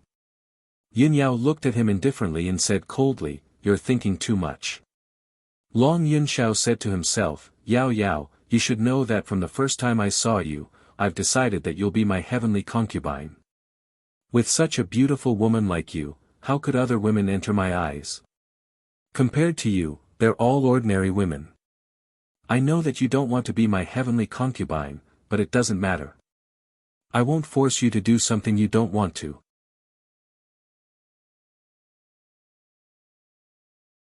Chapter 381. Yun Yao wasn't surprised by Long Yunxiao's attitude. Long Yunxiao had said this a few years ago, and it hadn't changed until now. She couldn't help but frown. She said calmly, "Son of heaven, you know that it's impossible. Why are you wasting time on me?" Long Yunxiao's voice was still gentle. "With our talent and strength, we don't lack time. We can live for 300 to 500 years. I will always wait for you." Yun Yao glanced at him and didn't say anything else. Both of them were very firm. It was impossible to change each other's minds with just a few words. Since that was the case, Yun Yao didn't want to continue talking about this with him. She remained silent and strolled along the bluestone path by the lake. Her eyes were fixed on the misty lake. Long Yunxiao walked beside her and talked about some interesting past events. His eyes and tone were very gentle from beginning to end. No matter what Yun Yao's reaction was or what her attitude was, he was always gentle and gentlemanly. This had been the case for many years, and it hadn't changed even now. 15 minutes passed quickly. At this moment, a young man in a white robe walked over from the bluestone path in front of them. The young man in the white robe was also strolling by the lake. The two of them met unexpectedly. When Yunyao saw the young man in the white robe walking over, her cold expression and eyes softened a lot. She greeted him. "Junior brother Tianqing, good morning." Without a doubt, the young man in the white robe walking over was Ji Tianqing. After the banquet last night, he didn't sleep at all. He had been meditating and cultivating. When dawn came, he casually walked around the towering sky peak. Unknowingly, he arrived at the Jade Wave Lake at the back of the mountain. He did not expect to meet Yunyao and Long Yunxiao, who was beside her, here. Ji Tianqing was stunned for a moment. Then, he calmly walked in front of the two of them and greeted them with cupped fists. "Greetings, Your Majesty. Eldest senior sister, the two of you sure are in a good mood. Are you here to admire the scenery of Jade Wave Lake so early in the morning?" He calmly looked at Yunyao and Long Yunxiao and chatted with them. His mood didn't change at all. Long Yunxiao looked at him and smiled. He nodded in return. However, Long Yunxiao was not familiar with him. He only knew that he was Chu Tianqing's personal disciple, so he did not speak to him. However, Yunyao walked to Ji Tianqing's side and stood face to face with him. She said in a gentle tone, "Junior brother Tianqing, Tianzi and I have known each other since we were young. This time, he was ordered to come to the Heavenly Star region to take charge of the situation. He also came to visit me on the way, so he invited me to take a walk by the lake early in the morning," Yunyao explained briefly. Although her expression was normal, Ji Tianqing felt that something was amiss when he heard it. He thought to himself, so big senior sister and Tianzi have known each other since they were young. In that case, my previous guess was not wrong. Eldest senior sister's background is indeed not simple. Eldest senior sister is explaining to me in person. Are you afraid that I will misunderstand something? He already had a sense of propriety in his heart, so he said to Yunyao and Long Yunxiao, "I didn't expect eldest senior sister and Tianzi to be friends. Since old friends have met, of course I should visit and greet them." Long Yunxiao only cared about Yunyao. Why would he care about what Ji Tianqing said or did? At this time, Yunyao cupped her hands and bowed to Tianqing. She said apologetically, "Tianzi, I'm sorry. I made an appointment with junior brother Tianqing to go to the Creek Mountain Flower Valley today. Please forgive Yunyao for not being able to accompany you. Goodbye." Hearing this, Ji Tianqing and Long Yunxiao were stunned. Ji Tianqing's expression didn't change, but he was secretly puzzled. Strange, when did I have an appointment with eldest senior sister? Why are we going to the Creek Mountain Flower Valley? However, he was quick-witted and immediately guessed Yunyao's intention. Could it be that eldest senior sister deliberately said this to use this as an excuse to get rid of Tianzi? Thinking of this, he also cupped his hands and bowed to Long Yunxiao. He revealed an apologetic smile and said, "Your Majesty, please excuse me." Long Yunxiao frowned slightly. He glanced at Ji Tianqing and then looked at Yunyao. He vaguely guessed something in his heart. He secretly pondered in his heart, but his expression didn't change at all. He smiled and said, "Yao Yao, I came all the way to the Tianshan region to meet you. I just chatted with you for a while, and you want to leave me here. Aren't you treating me as a friend? It just so happens that I also want to see the scenery of the Tianshan region. Yao Yao, shouldn't you be a good host and take me to see it?" Ji Tianqing and Yunyao didn't expect Long Yunxiao to be so persistent and insist on going with them. If it was an ordinary person, they would definitely be embarrassed to disturb their date and would have left long ago. However, Long Yunxiao was an honored guest and they were disciples of the Sky Pillar sect. They should be warmly received. Moreover, Long Yunxiao's words were neither light nor heavy. He was jokingly reprimanding Yunyao, making it impossible for Yunyao to refuse. Helpless, she could only say calmly, since Tianzi also wants to see the scenery, as disciples of the Sky Pillar sect, we naturally have to entertain you. Tianzi, please. Then, Yun Yao, Ji Tianqing, and Long Yun Shao left the Jade Lake together and walked towards the Creek Mountain in the depths of the Sky Pillar sect. The Creek Mountain was one of the 9 peaks of the Sky Pillar sect. It was located in the deepest part of the mountain range and the scenery was very beautiful. There was a valley in the Creek Mountain that was filled with 5-colored spirit flowers. The flowers didn't wither all year round and the scenery was beautiful and pleasant. Ever since Ji Tianqing entered the Sky Pillar sect, he had been busy cultivating and increasing his strength and had never been to the Creek Mountain. After the 3 of them left the Sky Pillar peak, they quickly walked through the forest between the peaks and went straight to the Creek Mountain's flower valley. Yun Yao had a cold personality and Ji Tianqing had an introverted personality. The 2 of them weren't good at talking and socializing. Long Yun Shao was eloquent, but he hid his thoughts and didn't chat with Yun Yao and Ji Tianqing on the way. He silently observed Ji Tianqing and Yun Yao.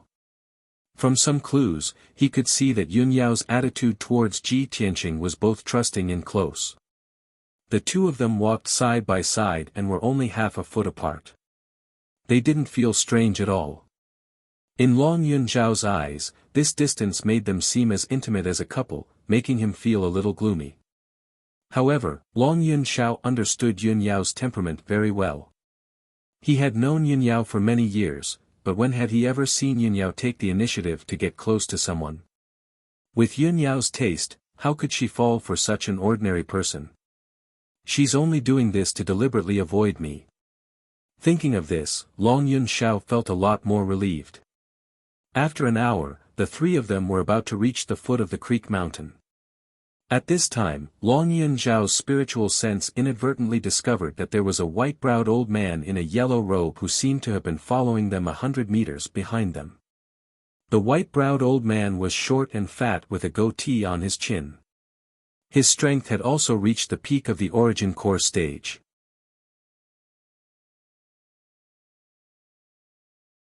Chapter 382. Not long after, Ji Tianqing, Yun Yao, and Long Yun Shao climbed up Shi Mountain. This was a mountain peak that was more than 3,000 meters tall. There was a huge rain-making spiritual formation on the mountain peak. The formation kept condensing thick clouds, and drizzling rain continued to fall, converging into a clear lake on the mountain peak. The lake water flowed down from the mountain peak, forming several streams on the hillside, and flowed to the valley halfway up the mountain. The valley was full of 5-colored spiritual flowers, which emitted a fragrant fragrance, attracting many bees and butterflies to wander among the flowers. A few streams flowed down from the mountain peak and passed through the flower valley, adding a bit of poetry to the flower valley. The name Shi Mountain was also derived from this. Ji Tianqing, Yun Yao, and Long Yun Shao strolled in the flower valley, admiring the spiritual flowers and mountains. Their moods became much more relaxed and happy. Long Yun Shao could see that Yun Yao and Ji Tianqing were close, and there seemed to be signs of affection. However, he didn't take Ji Tianqing seriously, nor did he show the slightest dissatisfaction. He acted as if he didn't notice it at all. As usual, he chatted with Yun Yao and reminisced about the past. His words and actions were full of the majesty and bearing of an emperor. However, Yun Yao didn't have much interest in the topics he talked about. She had been silent the whole time. She was only closer to Ji Tianqing. Occasionally, she would chat with Ji Tianqing. Her tone and expression were also very gentle. In a bush at the edge of the flower valley, an old man in a yellow robe was hiding in the bushes, observing the movements of Ji Tianqing and Yun Yao from afar. This person had a short stature and a big belly, but he had to act like an immortal. Without a doubt, he was the trusted aide of the Tianjian sect master, Gao Yi, guest elder Huangfu. At this time, guest elder Huangfu was curled up in the bushes, peeping at Ji Tianqing and the others from afar. There was a playful sneer in his eyes. The sect master asked me to secretly move around the Sky Pillar sect and see if I can find any clues. I didn't expect that I would find such shocking news today. The Honorable Emperor not only knows Yun Yao, but he also has deep feelings for Yun Yao. Unfortunately, Yun Yao and Ji Tianqing secretly have feelings for each other. They seem to be close.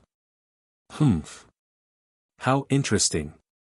Guest Elder Huangfu sneered in his heart. After peeping for a while, he quietly turned around and left.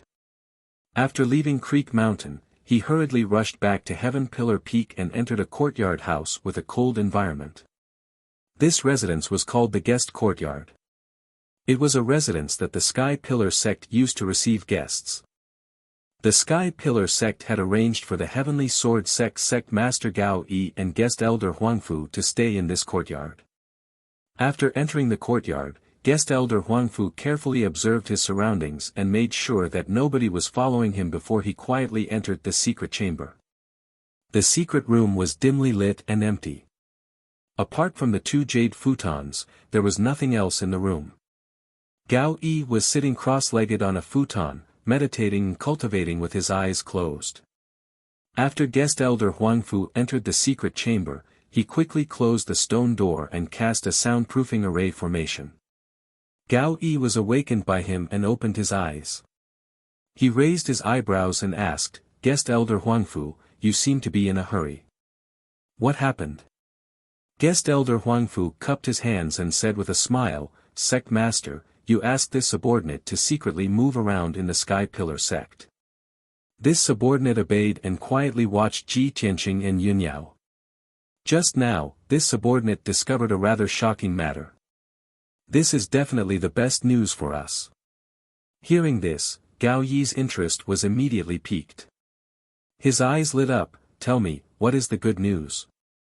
Guest Elder Huangfu lowered his voice and reported truthfully, "Just now, this subordinate saw Ji Tianqing, Yun Yao, and Tianzi. The 3 of them were actually together and even went to the Creek Mountain Flower Valley to enjoy the scenery. This subordinate followed them all the way to the Creek Mountain Flower Valley. After observing for a long time, I found out that Tianzi and Yun Yao had known each other for a long time. Moreover, Tianzi is very devoted to Yun Yao. However, Yun Yao's attitude towards Tianzi seems to be a little cold, but she is closer to Ji Tianqing." Hearing this, Gao Yi raised his eyebrows and a smile appeared on his face. He said in a low voice, I really didn't expect Yun Yao to have such good fortune. Since Tianzi and Yun Yao know each other and have deep feelings for each other, he will definitely choose Yun Yao as his heavenly consort. This is a great thing for the Tianshan region. In the future, the Tianshan region will be taken care of by the imperial court and will definitely become the most powerful region. We will also be able to obtain great benefits from this. However, that little bastard Ji Tianqing is too much of a hindrance. He is sandwiched in the middle to prevent Yun Yao and Tianzi from contacting each other. I'm afraid he will ruin this matter. Guest Elder Huangfu, we have to think of a way to restrain Ji Tianqing and make him keep a distance from Yun Yao. This way, Tianzi will have a chance to get close to Yun Yao. Guest Elder Huangfu frowned and thought for a moment. However, he shook his head and said, "Sect Master, this subordinate feels that this matter is inappropriate. If Yun Yao becomes the heavenly consort, it will do us more harm than good. After all, Yun Yao is the chief disciple of the Sky Pillar sect. If she really becomes the heavenly consort, the Sky Pillar sect will have a backer and will definitely be taken care of by the imperial court. At that time, the Sky Pillar sect will be like a tiger that has grown wings, and its power will be even stronger. Not only will we not be able to deal with the Sky Pillar sect, but we will definitely be suppressed by them even more miserably." Gao Yi's brows immediately knitted together, and a gloomy cold light flashed in his eyes. After thinking for a moment, he nodded in agreement and said, "That's right. If Yun Yao really becomes the heavenly consort, it will definitely destroy our plan and make the Sky Pillar sect even more powerful. We can't provoke them." Guest Elder Huangfu frowned and thought for a moment before saying, "Sect Master, this subordinate feels that we might as well put the matter of the heavenly consort aside and ignore it. At present, what we should consider more is how to use external forces to deal with the Sky Pillar sect. This subordinate believes that Tianzi's position is high and noble, and he is the most powerful external force. If we can cause conflict between the Sky Pillar sect and Tianzi and make Tianzi dissatisfied with the Sky Pillar sect, then the Sky Pillar sect will be in danger. This is the best situation for us. Make Tianzi dissatisfied with the Sky Pillar sect. Gao Yi revealed a puzzled expression and asked, Guest Elder Huangfu, what do you think? Guest Elder Huangfu already had an idea. He revealed an unfathomable smile and said, the person Tianzi cares about is Yun Yao, and Yun Yao's attitude towards him is cold, but she is close to Ji Tianqing. Since that's the case, then we can do the opposite and prevent Yun Yao from becoming the heavenly consort. At this point, Gao Yi suddenly came to a realization, and a cold smile appeared on his face. This king understands. Since Tianzi cares about Yun Yao, then we will think of a way to matchmake Ji Tianqing and Yun Yao together and let Ji Tianqing get Yun Yao. If Tianzi's heavenly consort is snatched away, he will definitely hate Ji Tianqing to the bone and vent his anger on the Sky Pillar sect.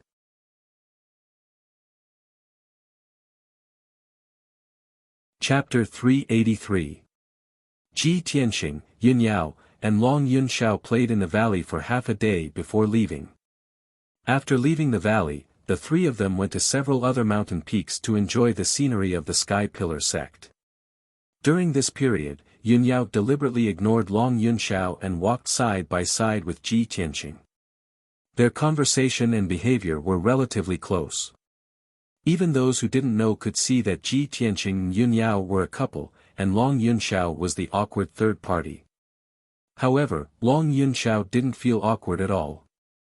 His expression was normal from beginning to end, and he even praised the scenery of the Sky Pillar sect.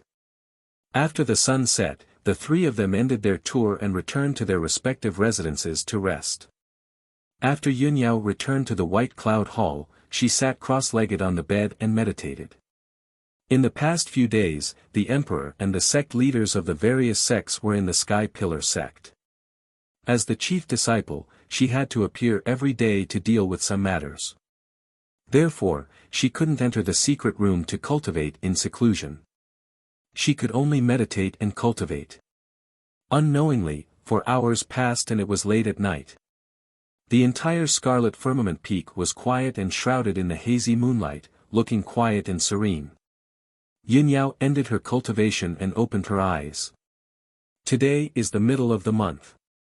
It's time to go to the Spirit Moon Hot Spring to cultivate. She muttered in a low voice, got up, left the room, and walked towards the backyard of the White Cloud Hall. There was a 10-meter square stone room in the backyard. It was set up with a special mysterious array and built into the Spirit Moon Hot Spring. This stone room was connected to Yun Yao's bedroom and the secret room for cultivation. It only had 3 walls. There was no wall in front of it, nor was there a door. There was only a carved jade screen that separated the hot spring from the passage. Yun Yao walked behind the screen and took off her phoenix-patterned boots, revealing a pair of fair and sparkling jade feet.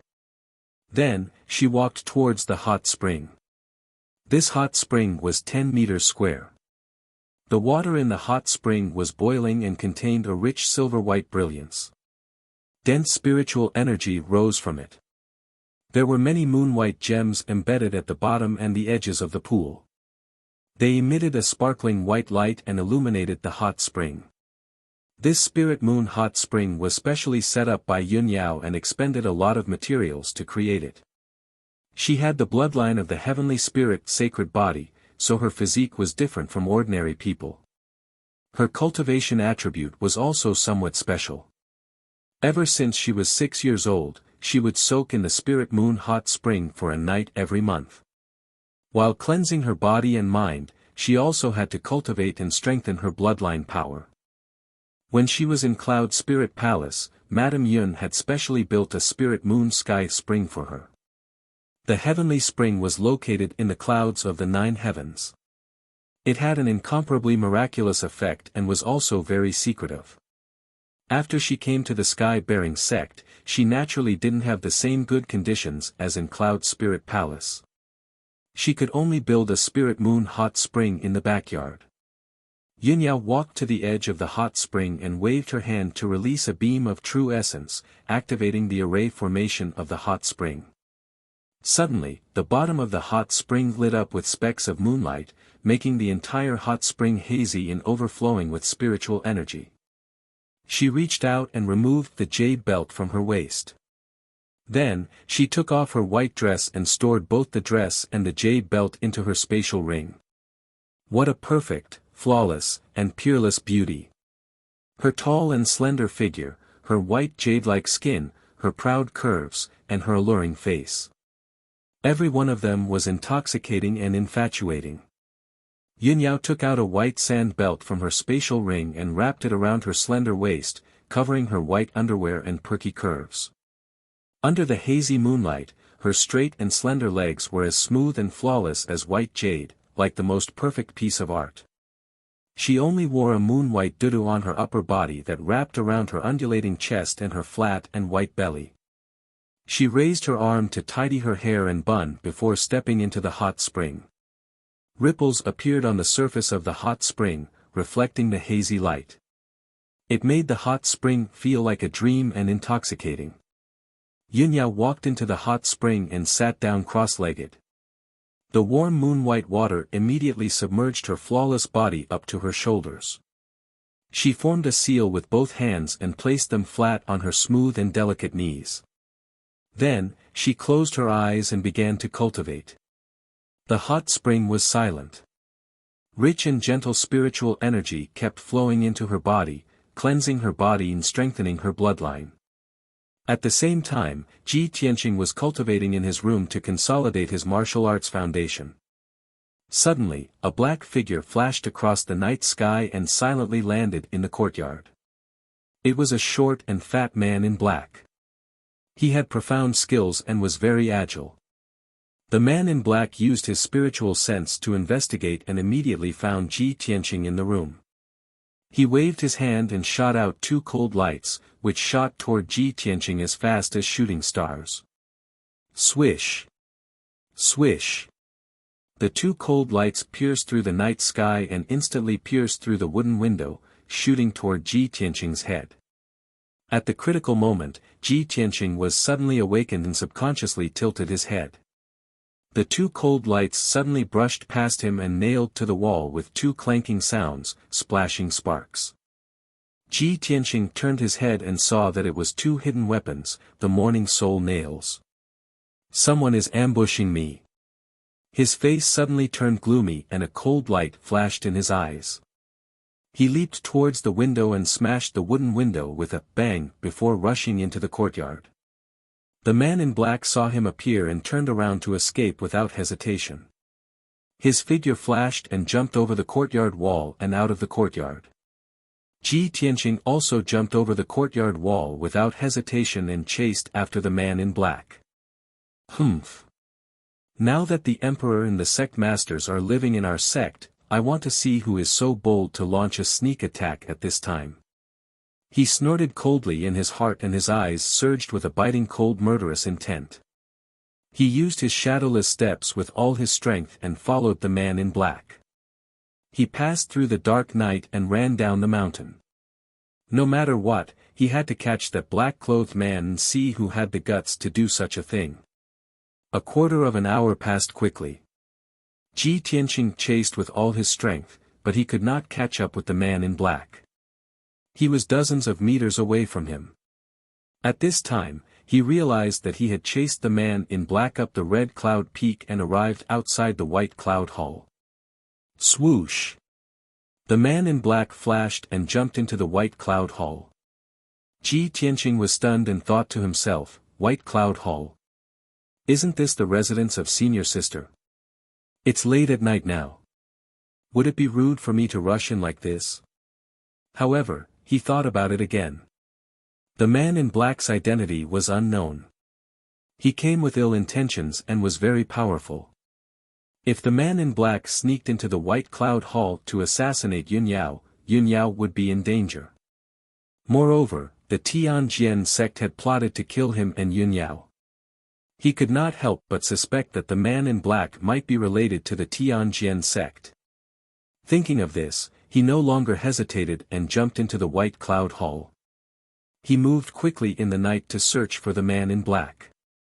After 100 seconds, Ji Tianqing searched the White Cloud Hall but did not find the man in black. He did not find any clues. His expression became more serious and he became more worried. He ran through Yun Yao's bedroom and went to the backyard. In the entire White Cloud Hall, only the backyard was not searched. He passed through the dark passage and saw a white jade screen at the end of the passage. Behind the screen was a stone room, which was faintly lit. He did not think much and rushed over as fast as the wind.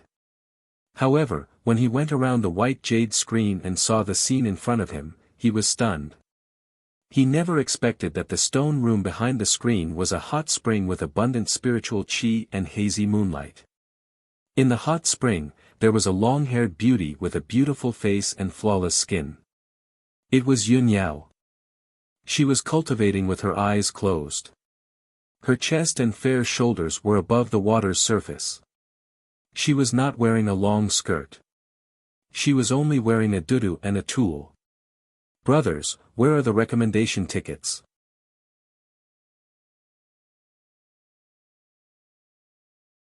Chapter 384. Yun Yao was sitting upright in the hot spring, and her body below her neck was submerged in the water. However, Ji Tianqing could vaguely see the breathtaking beauty under the water. Yun Yao, who was cultivating, was immediately awakened and opened her eyes subconsciously. When she saw that the person who broke into the hot spring was a man, a cold light gushed out of her eyes, and she subconsciously raised her hand to attack. However, when she saw that the person who broke into the hot spring was Ji Tianqing, she was stunned. The two of them were only 10 steps away from each other. When their eyes met, they were a little absent-minded and forgot to speak. Ji Tianqing's worry and anxiety turned into embarrassment. His eyes were a little evasive, and he didn't dare to look into Yun Yao's eyes. Yun Yao's pretty face was faintly red, and her lovely earlobes turned red. Her delicate body was also slightly trembling in embarrassment. She didn't expect that Ji Tianqing would break into the White Cloud Hall at this time and suddenly appear in the hot spring. If it were someone else, she would have sent that person flying with a slap. After a while, Yun Yao came back to her senses. She quickly lowered her head and raised her hands in front of her chest to cover the deep, snow-white cleavage in her dudu. Ji Tianqing also came back to his senses. He quickly looked away and was about to explain. However, before he could open his mouth to speak, Yun Yao's expression changed again. Her eyes were sharp as she looked at the screen behind him. In the passage behind the screen, there was the sound of robes fluttering in the air. Obviously, someone was rushing over quickly. Moreover, Yun Yao's soul sense had already detected that the person who was rushing over was the person she didn't want to see the most. At this critical moment, she didn't hesitate to send a voice transmission to Ji Tianqing. "Tianqing, come to me quickly and hide." Ji Tianqing was stunned. His heart skipped a beat, and he revealed an incredulous look. However, he also sensed that someone was rushing over quickly from the passage behind him. Seeing Yun Yao's anxious face, he didn't have time to think. He immediately jumped into the hot spring and rushed to Yun Yao's side. Yun Yao reached out and pressed his shoulders, telling him to dive into the water and hide. She stood in front of Ji Tianqing and took out a long dress from her spatial ring, covering everything below her neck. The next moment, a thin man's figure crossed the screen like a gust of wind and came to the hot spring. This person had a handsome appearance. He wore a brocade robe and a feathered crown on his head. He was the son of heaven, Long Yunxiao. When Long Yunxiao saw the hot spring filled with spiritual energy in Yun Yao who was sitting in the hot spring, he was dumbfounded. Yun Yao covered her body with a long dress, only revealing her neck and head. However, she was still soaking in the hot spring and seemed to be practicing martial arts. As a man of the opposite sex and the emperor of the imperial court, he actually broke into a woman's residence in the middle of the night and peeped on her bathing in the hot spring. No matter what, this was a great offense, an extremely rude action. Long Yunxiao was so embarrassed that he couldn't show his face. He stared at Yun Yao's beautiful face and forgot to explain himself. Especially when Yun Yao's eyes were cold and her face was cold. She was glaring at him angrily, which made him feel even more guilty. Long Yunxiao. How dare you be so rude? Yun Yao shouted angrily. Yao Yao, it's not what you think. Let me explain. Long Yunxiao's face turned red in embarrassment, and he quickly tried to explain himself. However, before he could explain himself, Yun Yao shouted angrily, "Get out!" The emperor of the imperial court, the son of the most respected emperor of the human race, was scolded by Yun Yao, but he didn't lose his temper at all. Long Yunxiao cupped his hands and bowed guiltily. He quickly left the hot spring and went around the screen to return to the passageway. After he left, Yun Yao secretly heaved a sigh of relief. Ji Tianqing hid behind her and stuck close to her fair and smooth back. Their posture was extremely intimate and ambiguous. However, Long Yunxiao hadn't left yet, so she could only suppress her embarrassment and didn't dare to move at all to avoid being noticed. At this moment, Long Yunxiao was standing 10 meters behind the screen. After he calmed down, he explained, "Yao Yao, I'm sorry. I didn't mean to offend you. Just now, I was resting in my residence when I suddenly received a letter. It said that your life was in danger. Although that letter was most likely fake, even if it was only 10% true, I had to rush over to see what was going on. I couldn't let anything happen to you." After he finished explaining, Yun Yao said coldly, "Thank you for your concern. You were deceived. I'm safe and sound. You can leave now." Long Yunxiao tried to persuade her again, but she remained silent. It was obvious that her anger hadn't subsided, so he could only leave. After a while, when Long Yunxiao left the White Cloud Hall, Yun Yao finally relaxed. She lowered her head to look at the pool and saw Ji Tianqing's hands wrapped around her waist. His whole body was pressed against her body. She immediately blushed and reached out to grab Ji Tianqing's collar and pulled him out of the water. Splash! Ji Tianqing came out from under the water, bringing up a big splash. He quickly used his hands to push his wet hair away and wiped the water off his face. He was secretly gasping for breath. He didn't know if it was because he had held his breath for too long, or because he was too excited or ashamed, but his face was a little red. Yun Yao turned her head to look at him. She suppressed her embarrassment and pretended to be angry as she asked, "Tianqing, why didn't you stay in the Tianqing courtyard? Why did you break into the White Cloud Hall in the middle of the night?" Ji Tianqing gazed at her and quickly explained, "Eldest senior sister, I was cultivating in my room when I was suddenly attacked by a man in black. I followed him all the way to the White Cloud Hall. Recently, people from all the sects have gathered in our sect. There are too many people. I was worried that someone would harm you, so I came to see if you were okay." I didn't expect. His experience and thoughts were somewhat similar to Long Yunxiao's. Yun Yao immediately frowned. She couldn't help but suspect that there was something fishy about this matter. Ji Tianqing looked at her with gentle eyes. His mind was filled with complicated thoughts. He thought to himself, "I rashly broke into the hot spring and saw eldest senior sister bathing. I was so rude, but she didn't have any intention of reprimanding me. She found out that Long Yunxiao was here. To prevent my identity from being exposed, she didn't care about her reputation and asked me to hide behind her. Even though I had such intimate contact with her, she didn't really get angry. If eldest senior sister didn't have feelings for me, she definitely wouldn't do this." Ji Tianqing calmly analyzed and immediately understood Yun Yao's thoughts. He was very moved. Looking at her beautiful face that was so close to him, his blood suddenly flowed faster.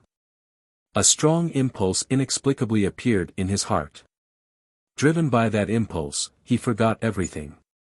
He subconsciously stretched out his arms and tightly hugged Yun Yao in his arms. He bent down and kissed her soft cherry lips. Yun Yao was frowning and thinking about the man in black. She didn't expect Ji Tianqing to suddenly hug her and immediately woke up. She was about to speak, but her small mouth was blocked by Ji Tianqing's.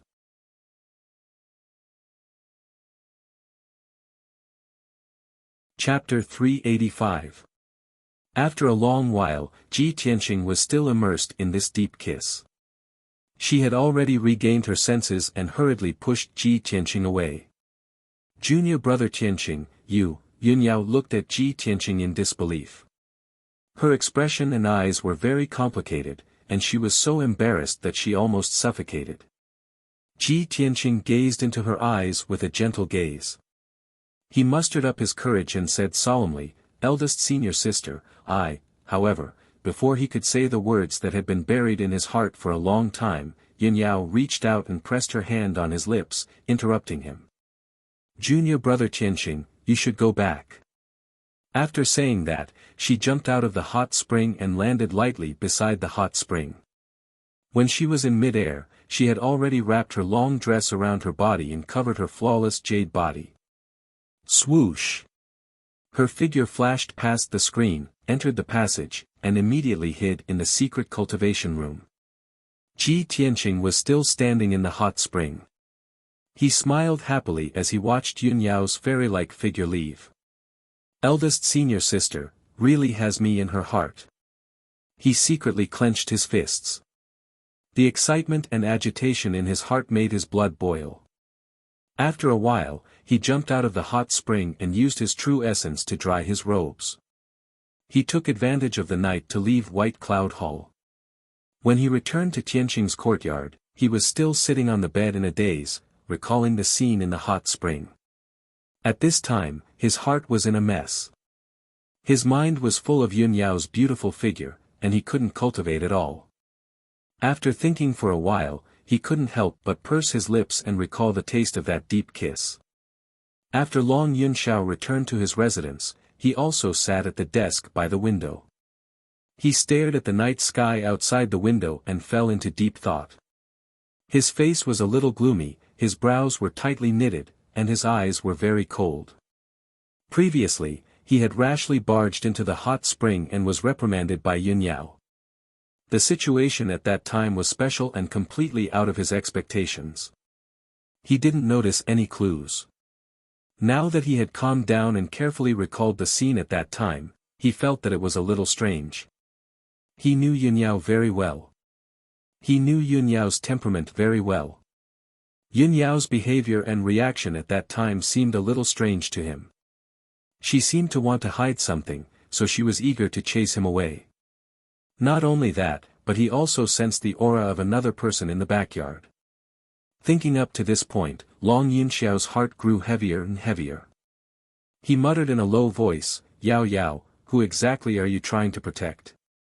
At this time, a general in golden armor walked into the room quickly. He cupped his hands and reported, "Emperor, I followed your orders and observed from outside the White Cloud Hall.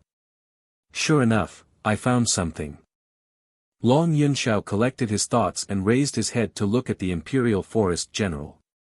He asked in a deep voice, "Generally, what did you discover?" General Li answered truthfully, "Emperor, not long after you left, I saw a young man in a white robe come out of the White Cloud Hall and leave quietly. That young man in a white robe is sect leader Chu's personal disciple, Ji Tianqing." Ji Tianqing. It's really him. Long Yunxiao frowned, and a cold light flashed in his eyes. Today, he, Yun Yao, and Ji Tianqing were traveling together. Yun Yao and Ji Tianqing appeared to be very close. Originally, he thought that Yun Yao would definitely look down on an ordinary person like Ji Tianqing. She was just pretending to be close to Ji Tianqing. She was deliberately putting on an act for him to see so that he would retreat. But now, it seemed that things were a little beyond his expectations. Yun Yao and Ji Tianqing were deliberately getting close to each other. He was afraid that it wasn't as simple as acting. Thinking up to this point, Long Yunxiao's expression became more and more solemn, and many complicated thoughts surged in his mind. General Li didn't leave and continued to report, "Emperor, I met a person on my way back. That person was wearing the gray linen clothes of a servant disciple, but he claimed to be an elite disciple of the Sky Pillar sect. He also said that he had urgent news to report to you." Hearing this, Long Yunxiao frowned slightly. After thinking for a while, he nodded and said, "Bring him in." "Yes, Emperor." General Li cupped his hands and accepted the order, then turned and left. Then, he brought a young man in linen clothes into the room. This person had a handsome face and a feminine temperament. His face was sickly pale. It was Bai Wuchen.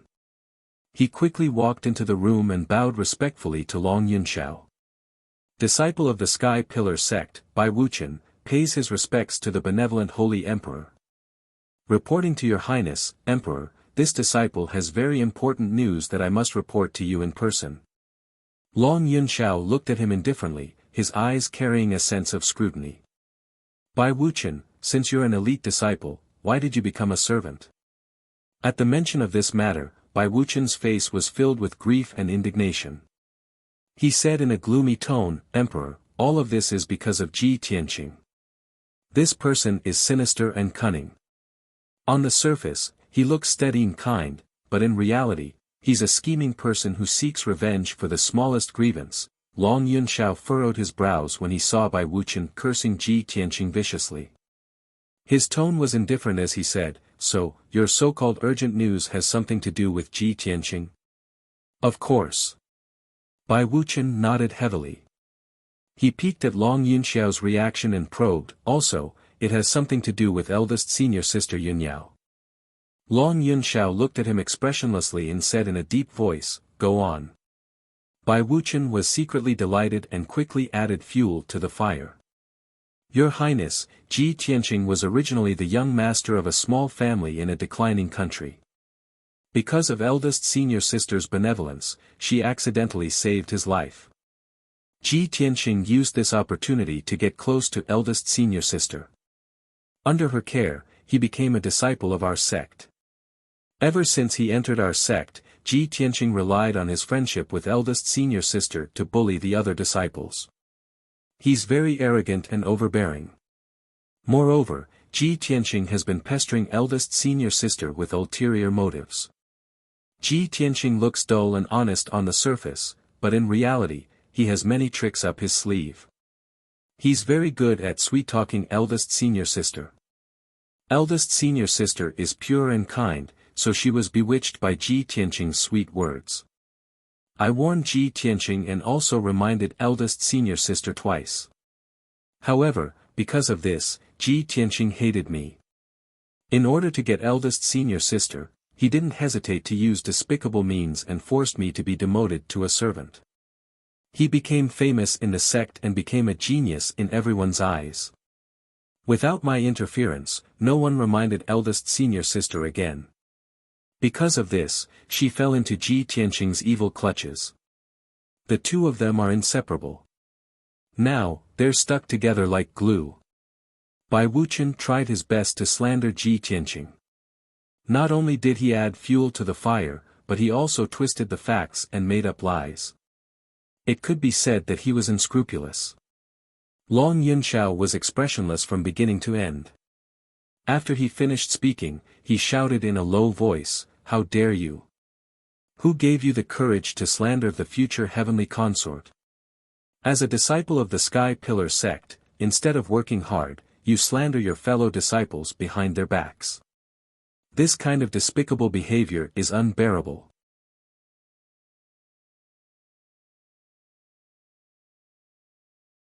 Chapter 386. From now on, you'll just be a servant disciple. Bai Wuchen was stunned when he heard Long Yunxiao's angry roar. He thought that when he reported the news to the emperor about the relationship between Ji Tianqing and Yunyao, the emperor would be furious. As the honorable emperor of imperial court, it was humiliating to have his future heavenly concubine taken away by another man. Under normal circumstances, the emperor would definitely take back Yun Yao for the sake of his reputation. He would use forceful methods to punish Ji Tianqing, and he might even eliminate Ji Tianqing. This was exactly what he wanted. After he was demoted to a servant disciple, he became the laughingstock of Sky Pillar faction. His reputation was ruined. The unparalleled humiliation and hatred had already caused his mind to become somewhat twisted. Even if he could not get Yun Yao, he would never let Ji Tianqing have her.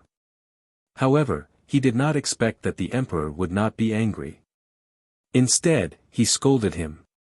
The emperor's words were like an imperial edict to Sky Pillar faction.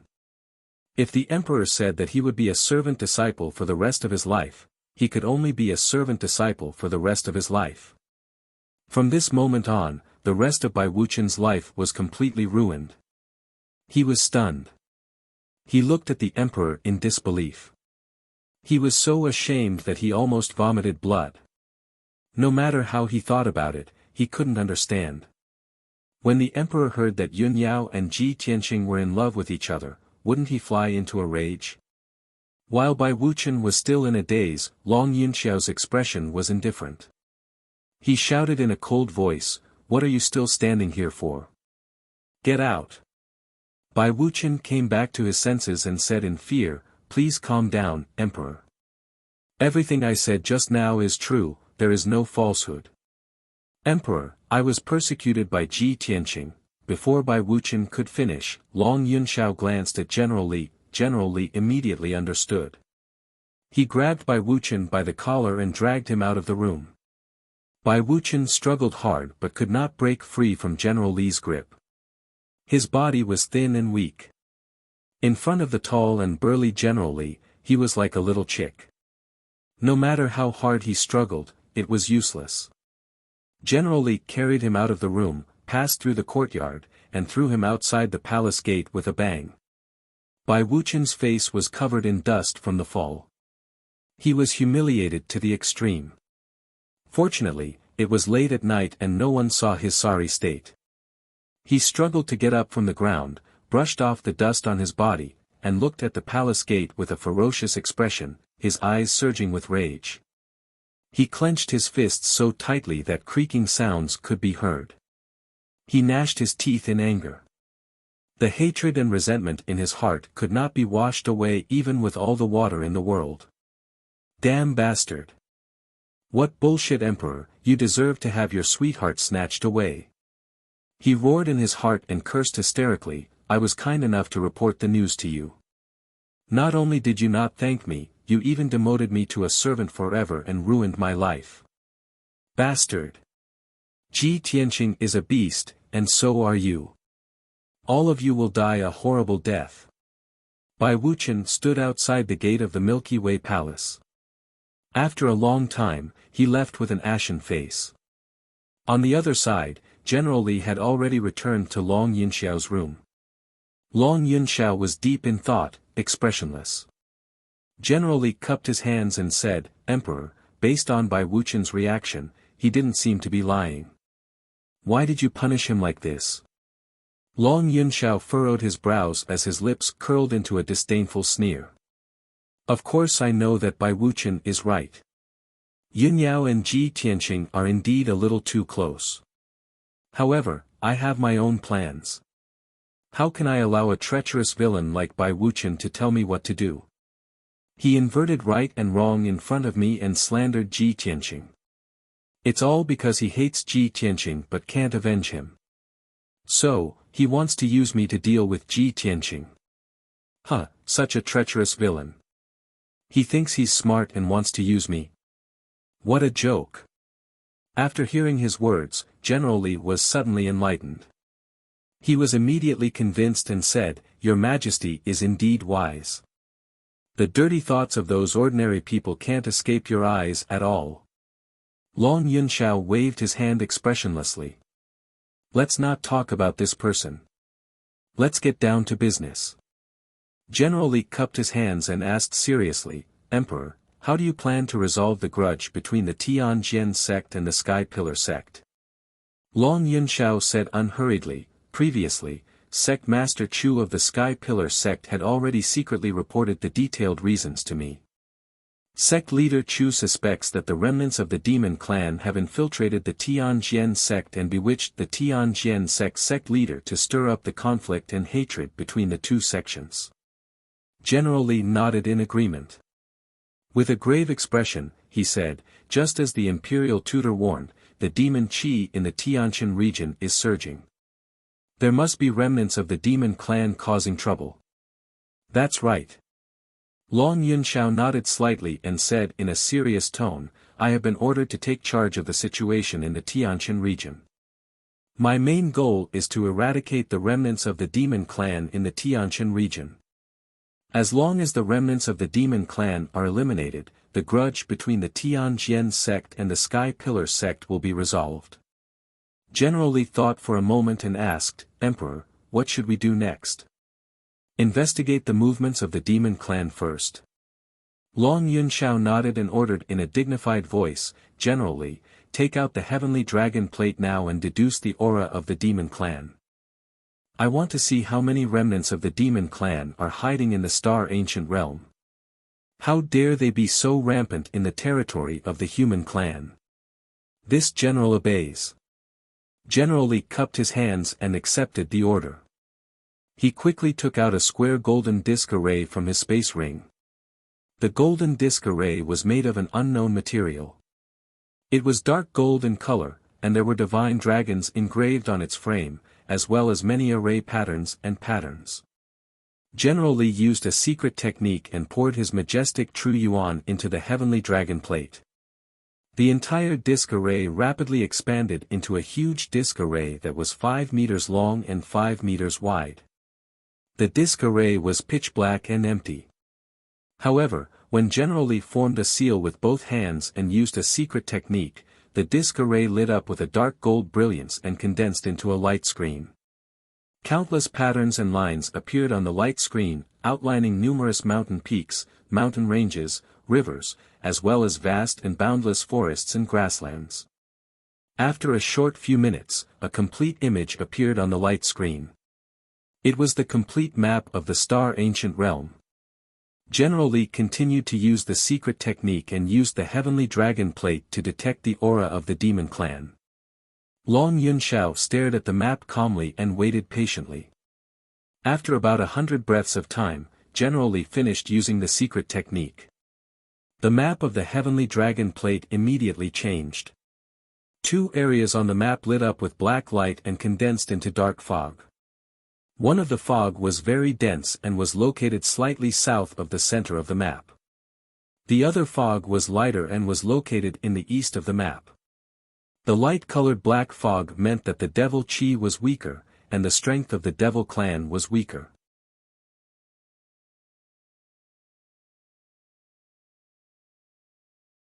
Chapter 387.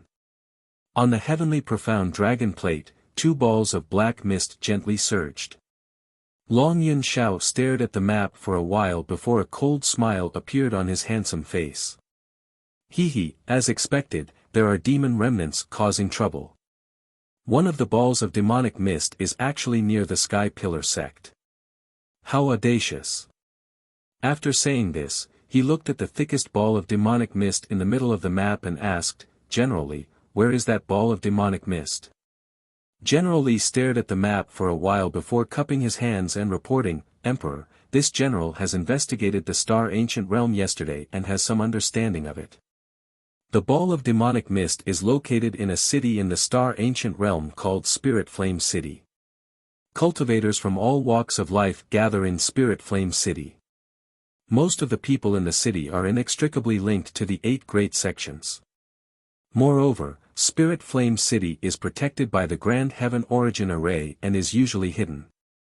People from the 8 great sects must have a token to enter. After listening to General Li's explanation, Long Yunxiao had a plan in his heart. He ordered in a dignified tone, General Li, tomorrow morning, this ruler will leave the Sky Pillar sect and personally head to Spirit Flame City to eradicate the demon remnants hiding in the city. You will stay in the Sky Pillar sect and cooperate with Sect Master Chu's search. You must find the demon remnants near the Sky Pillar sect. General Li's expression immediately changed as he quickly cupped his hands and said, Emperor, you must not do this. You are the Emperor of the Imperial Court and your body is priceless. How can you risk your life to eliminate the demon remnants? Leave this matter to this general. You can stay in the Sky Pillar sect and command. Before leaving the Imperial Court of the Central State, the Imperial Tutor had solemnly instructed him to protect the Emperor's safety no matter what. Now that the Emperor was going to Spirit Flame City to personally eliminate the demon remnants, how could he not be worried? Long Yunxiao knit his brows and said with a solemn expression, General Li, this lord came to the heavenly stellar region with the heavy responsibility of exterminating the remnants of the demon race. How can I hide in the sky-bearing sect and be protected? General Li knew that he could not dissuade him, so he changed his words and said, Emperor, if you insist on going to Spirit Flame City, this general must go with you. No need. Long Yunxiao waved his hand and revealed a confident expression. He said proudly, I was born with divine veins and heavenly thunder sacred body. No filthy chi can contaminate me. With this lord's strength and means, ordinary devil generals and devil kings can't do anything to this lord. General Li was still worried and wanted to persuade him a little more. However, Long Yunxiao had already made up his mind. He gave the order in a firm and resolute tone. General Li couldn't say anything more. He could only cup his hands in obeisance and leave the room. The next morning, Long Yunxiao walked out of the Empyrean River Palace and went to the White Cloud Palace to look for Yunyao. At this time, Yunyao was on the roof of the White Cloud Hall. She was sitting on a jade praying mat, facing the cliff where the sea of clouds was surging.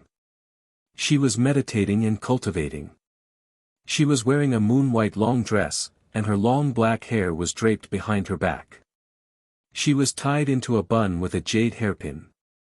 She looked fresh and refined, and her temperament was otherworldly. Wisps of white mist lingered around her. It was as if she was sitting on top of the clouds and cultivating. She really looked like a fairy from heaven. Long Yunxiao looked at her graceful figure, and his eyes became very gentle. He said in a gentle tone, Yao Yao, you came to Yunzhong so early to meditate and cultivate qi. Yunyao ended her cultivation and opened her eyes. However, she didn't look back. She said in a cold voice, I was meditating here last night. Why would I come early? Long Yunxiao was a little embarrassed. He knew that Yunyao was still angry about what happened last night. However, he didn't know that the reason why Yunyao was restless and couldn't cultivate last night wasn't because of him, but because of Ji Tianqing's kiss. Long Yunxiao was silent for a moment. He didn't mention what happened last night, so as to avoid the two of them becoming more embarrassed. He said seriously, Yao Yao, I came to find you this time because I need your help with something. After saying that, he stared at Yunyao, waiting for her reaction. However, Yunyao was still sitting on the futon with her back facing him. He couldn't tell what her expression and attitude was. Long Yunxiao continued, the imperial tutor once observed the sky and divined the secrets of heaven. He predicted that the chaotic situation in the Tianqian region must be caused by the remnants of the demon race. Last night, I also used a secret technique to investigate. There are indeed remnants of the demon race hiding in the ancient star realm, and they are plotting against the Sky Pillar sect. In my opinion, as long as the remnants of the demon race are eliminated, the enmity between the Tianqian sect and the Sky Pillar sect will be resolved. The situation in the Tianqian region will also stabilize. I have already found out that there are remnants of the demon race hiding in Yanling City. I will personally go to Yanling City to eliminate the demon race. However, this matter is of great importance. I need your guidance and assistance. After he finished speaking, Yunyao finally reacted. She stood up and turned to look at Long Yunxiao. She said expressionlessly, since the emperor is looking for me for official business, Yunyao naturally won't dare to disobey. I will definitely assist the emperor in eliminating the demon race. Yun Yao's attitude and tone were very indifferent. She looked like she was going about official business. Although Long Yunxiao was slightly embarrassed, Yun Yao agreeing to accompany him to Yanling City made him happy. He was also full of anticipation for the upcoming trip to Yanling City. However, Yun Yao frowned and thought for a moment. She added, "Since the remnants of the demon race are hiding in Yanling City, I have a suggestion. I hope the Emperor will consider it. I am quite familiar with the ancient star realm, but I have never been to Yanling City. Coincidentally, junior brother Ji Tianqing has been to Yanling City before, so he is more familiar with the situation in the city. If the Emperor wants this plan to go smoothly, why not bring junior brother Ji Tianqing along? He will definitely be of great help." Long Yunxiao immediately frowned, and the joy in his heart immediately dissipated.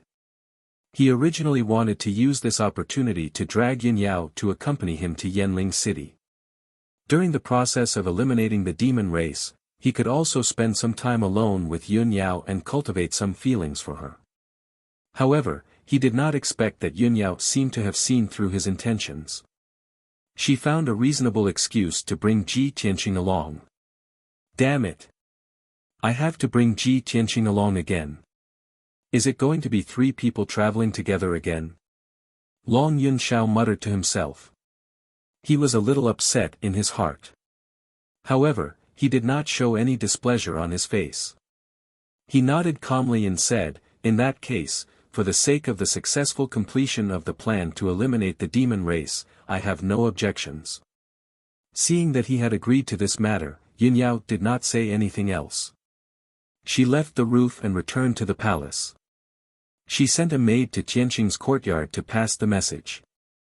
Then, she went to the Sky Pillar Palace to report this matter to the sect master, Chu Tiansheng. When Chu Tiansheng learned that the emperor was going to Yanling City to eliminate the demon race, he was naturally filled with worry. However, he could not dissuade him. He could only nod and agree to this matter. He also reminded Yun Yao to be careful. Half an hour later, Ji Tianqing also rushed to the White Cloud Palace and met up with Yun Yao and Long Yunxiao. After Yun Yao explained the situation to him, he naturally agreed without hesitation. Then, the 3 of them left the Sky Pillar sect and set off for Yanling City.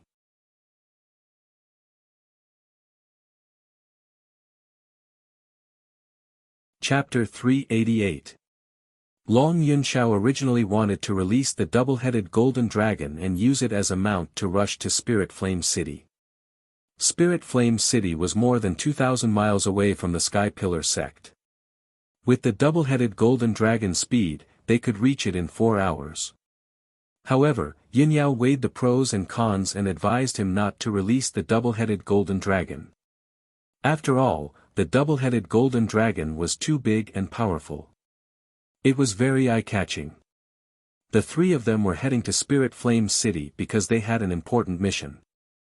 They had to search for traces of the demons and eliminate the remnants of the demons.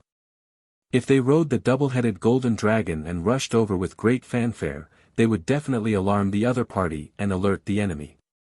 Long Yunxiao felt that what she said made sense, so he dismissed the idea of riding the double-headed golden dragon. Thus, the 3 of them rode Yun Yao's spirit beast, the White Crane, and rushed to Spirit Flame City at a moderate pace. The 3 of them stood on the back of the Spirit Crane and faced the howling wind.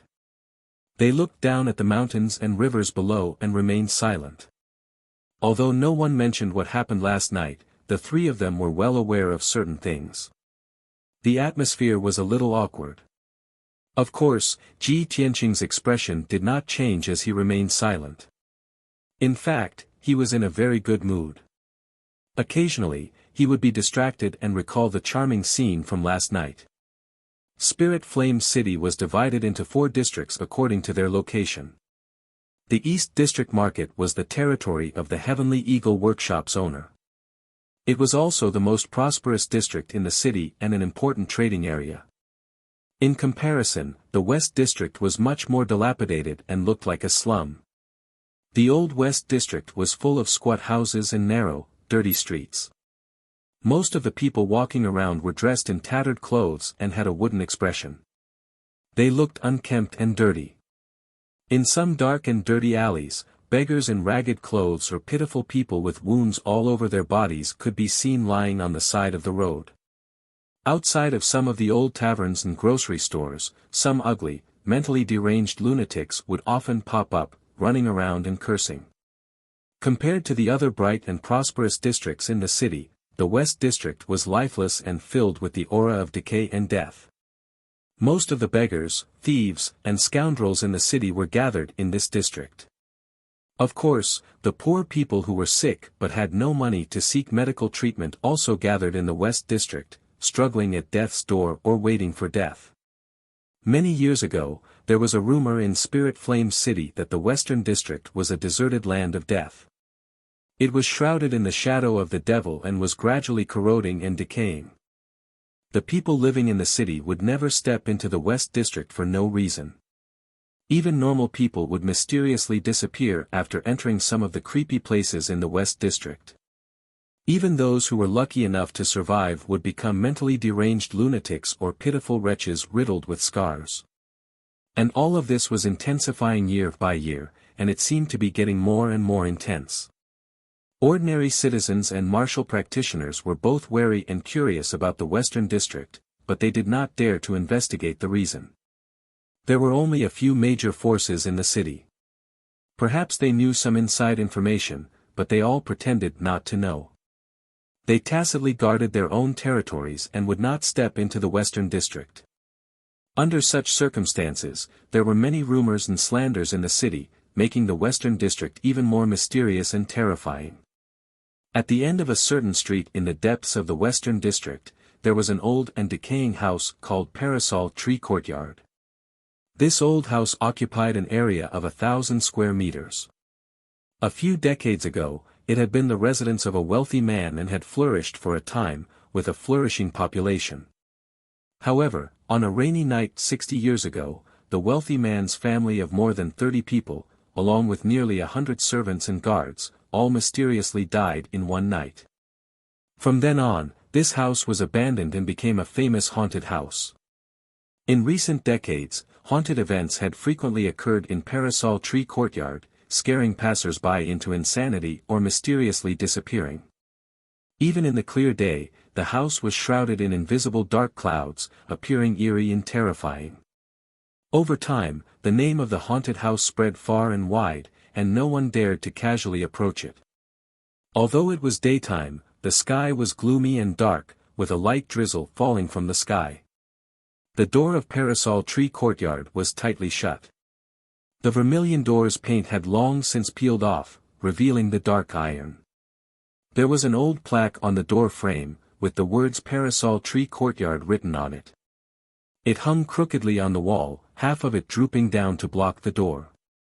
In the courtyard behind the door, there were a few bare trees, and the ground was covered in a thick layer of fallen leaves and dust. The doors and windows of the rooms and corridors around the courtyard were old and decaying, covered in cobwebs.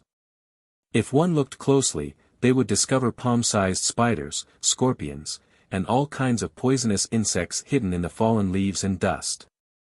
On the old and decaying beams and door frames, as well as in the dark corners of the walls, there were often colorful snakes coiling around. Originally, no one should have lived in this haunted house. But in the depths of the house, in a secret room made of black stone, two soft voices came from it. The light in the secret room was dim, the air gloomy and cold, and the air was filled with the stench of decay and blood. Two figures were whispering to each other in the room. One of them was more than 3 meters tall and as muscular as a giant.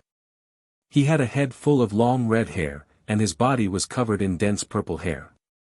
He wore a necklace of bone teeth around his neck. His body was naked, and only a black python apron was wrapped around his waist. His entire body exuded a bloodthirsty killing intent. There was no doubt that this person was the Blood Demon King. The person who was standing beside him and conversing with him in a low voice was surprisingly a stooped old woman. This old woman was short and thin, like a 1-meter-tall monkey. She wore a black robe and a cloak, and in her hand was a crooked walking stick. At the top of the walking stick were two flat snake heads that were constantly swaying left and right, spitting out their tongues. Under the black cloak, her withered face was covered in thumb-sized pustules and pits, looking extremely sinister and terrifying. In addition to the Blood Demon King and the black-robed old woman, there was also a stone table in the room. On the table was a half-meter-tall purple pagoda. The purple pagoda had 9 floors, and each floor was rotating, flashing with a faint purple light. The 9 floors of the pagoda rotated at different speeds and directions, appearing extremely messy, but there was a unique pattern to it. The purple light from the pagoda was reflected on the walls of the secret room, like a light screen, showing an image. In the image, there were 3 young men and women riding on a white spirit crane, flying through the sky. Seeing this scene, the black-robed old woman curled her toothless mouth and let out a hoarse sneer. He he he he. The prey is coming toward us. The Blood Demon King also revealed a bloodthirsty sneer, clenching his fists, and said, just in time. This king has not drunk the blood of humans for a long time. These little bastards dare to come to Flame Spirit City to find this king. This king will not let them return.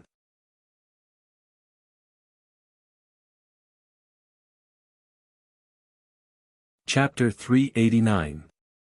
Without a doubt, the image displayed by the 9-story purple pagoda was of Ji Tianqing and Yun Yao, who were thousands of miles away. The Blood Demon Lord stared at the 3 of them in the image, his eyes fixed on Ji Tianqing. His eyes were filled with bloodthirsty intent. Granny Ghost, that kid is very important to me. According to the High Priest's report, that kid seems to have obtained the heavenly astral bead and is closely related to Kenshin. I need your help to find out if that kid has the heavenly astral bead or not. Granny Ghost looked at Ji Tianqing in the image and nodded gently. How dare these 3 juniors come to Flame Spirit City? They really don't know what's good for them. At this point, Granny Ghost paused and asked in a puzzled tone, but why have you been looking for the heavenly astral bead for the past 100 years and are willing to do anything for it? The Blood Demon Lord hesitated for a moment and said in a low voice, I've investigated it before. It said that a drop of Kenshin's divine blood is sealed in the heavenly astral bead. If I get the heavenly astral bead, I can offer it to His Majesty the Demon King and use Kenshin's divine blood to restore His Majesty the Demon King's vitality. Moreover, Kenshin's inheritance can save us demons, allowing us to cultivate like normal people and not turn into hideous monsters. Granny Ghost was stunned for a moment and suddenly grinned. That's a big problem. The true form of you demons is really too ugly. Ha ha ha. The Blood Demon Lord lowered his head and glared at her. He said in a low voice, aren't you ugly? Granny Ghost shook her head and said in a playful tone, I was also a great beauty in the past. Otherwise, how could I have mesmerized you? How could I have made you kneel before me? The Blood Demon Lord rolled his eyes silently and didn't comment on that. Moreover, looking at Granny Ghost's current appearance, he didn't want to say anything more. Granny Ghost naturally understood that. She said in a slightly emotional tone, sigh, it's a pity that in order to obtain more power and master godlike techniques, some sacrifices must be made. When the Blood Demon King heard the complicated tone in her words, he immediately felt the same way and calmed down. He bent down and patted Granny Ghost's shoulder. He said in a low voice, Granny Ghost, don't think too much. Let's get down to business. Granny Ghost nodded and took out a handful of withered yellow straws from her wide and greasy sleeves. Upon closer inspection, one would discover that they were 16 simple-looking scarecrows, each the size of a palm. Granny Ghost placed the 16 scarecrows on the table in a row, and then took out 16 dark yellow talismans from her sleeves. She held a talisman between her left index and middle fingers while waving the snake-headed walking stick with her right hand. Streaks of green light shot out as she chanted a secret technique. Life is full of calamities and deep enmity. Death is difficult to resolve as a lonely soul. Now, I've been ordered to break through the void and turn into a vengeful spirit to avenge myself. After that, she stuck the talisman in her left hand onto a scarecrow. Suddenly, the talisman ignited with a dark green flame, enveloping the scarecrow as it flew out of the secret room and landed in the courtyard outside. Swoosh! The scarecrow that was enveloped by the flame immediately turned into a 2-meter-tall skinny man in a black robe, standing motionlessly in the courtyard. This skinny black-robed man's body and face were hidden in the black robe, as if he was engulfed by the darkness and could not be seen clearly. The only thing that could be seen was a pair of green light spots in the black robe. They looked like the black-robed man's eyes, but also like 2 balls of dark fire. Granny Ghost used her secret technique again and stuck a talisman on the second scarecrow. Swoosh! The second skinny black-robed man appeared in the courtyard, standing motionlessly, emitting a cold aura of death. Then, as Granny Ghost kept using her secret technique, more and more black-robed men appeared. The third, the fourth, the fifth. After a short while, the 16 scarecrows were stuck with talismans and used her secret technique, turning into 16 black-robed men. Granny Ghost used her left hand to cast a spell and shook the snake-headed walking stick with her right hand, as if she was giving some kind of order. Suddenly, the 16 motionless black-robed men jumped out of the courtyard, passing through the streets and alleys like ghosts, and sped out of the city. After the 16 black-robed men left, Granny Ghost put away her shriveled left hand and said, "All right, let's wait here for the good news." The Blood Demon King witnessed the process of her casting and could not help but grin. "Granny Ghost, I haven't seen you for many years. Your soul curse secret technique is getting more and more exquisite." Granny Ghost chuckled and said with a dry voice, It's just a small trick. Let's wait for a good show." It was dusk, and the sun had already set. Night was about to fall. The white crane spirit beast flew continuously for 10 hours and finally crossed more than 2,000 miles, arriving near Yanling City. The spirit crane was circling above a grassland in the dusky sky. Ji Tianqing, Yin Yao, and Long Yunxiao were standing on the back of the spirit crane, looking down at the grassland. Long Yunxiao raised his eyebrows and looked at Yun Yao in front of him. He asked, "Have we arrived at Yanling City?" Before Yun Yao could answer, Ji Tianqing explained, "The grassland below us is the entrance to Yanling City. Yanling City is usually covered by a large array, so it's impossible to see it." Long Yunxiao nodded and did not say anything. After a while, the spirit crane circled a few times in the sky and landed on the grassland with a raging gust of wind. The 3 of them jumped off the spirit crane's back and landed on the grassland. Yin Yao cast a secret technique and put the spirit crane into her jade pendant. Ji Tianqing stood in the lush grassland and looked around, looking for the entrance stone tablet. Yin Yao and Long Yunxiao were silent and secretly looked around. The light was dim, and the grassland was dead silent. There was a faint trace of coldness. Ji Tianqing looked around and saw the entrance stone tablet. It was just 100 meters away. He was about to bring Yun Yao and Long Yunxiao over, but at this moment, more than 10 wisps of fire suddenly appeared in the grassland behind him. Swoosh! Swoosh!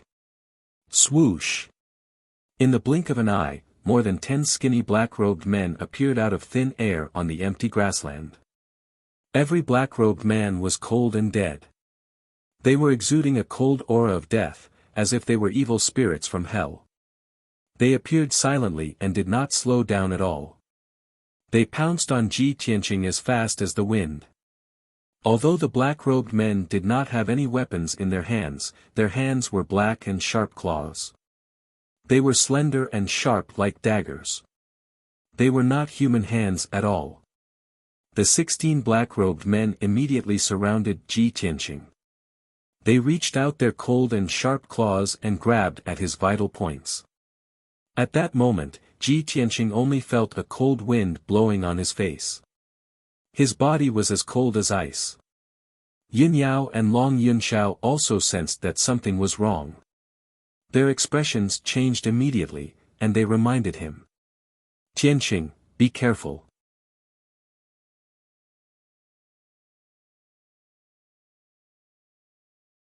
Chapter 390. Just as Yun Yao and Long Yunxiao opened their mouths to warn him, Ji Tianqing had already retreated 10 meters away. Swoosh! He brushed past a few black-robed men and narrowly avoided the siege of more than 10 black-robed men. Although a few black-robed men's sharp claws had scratched his robe and hair, he was not injured. However, he was not injured. There were only a few cuts on his white robe. Only then did Ji Tianqing see clearly that there were a total of 16 black-robed men. Moreover, the black-robed men's height, appearance, and aura were exactly the same. It was extremely strange. Swoosh! Swoosh! Swoosh!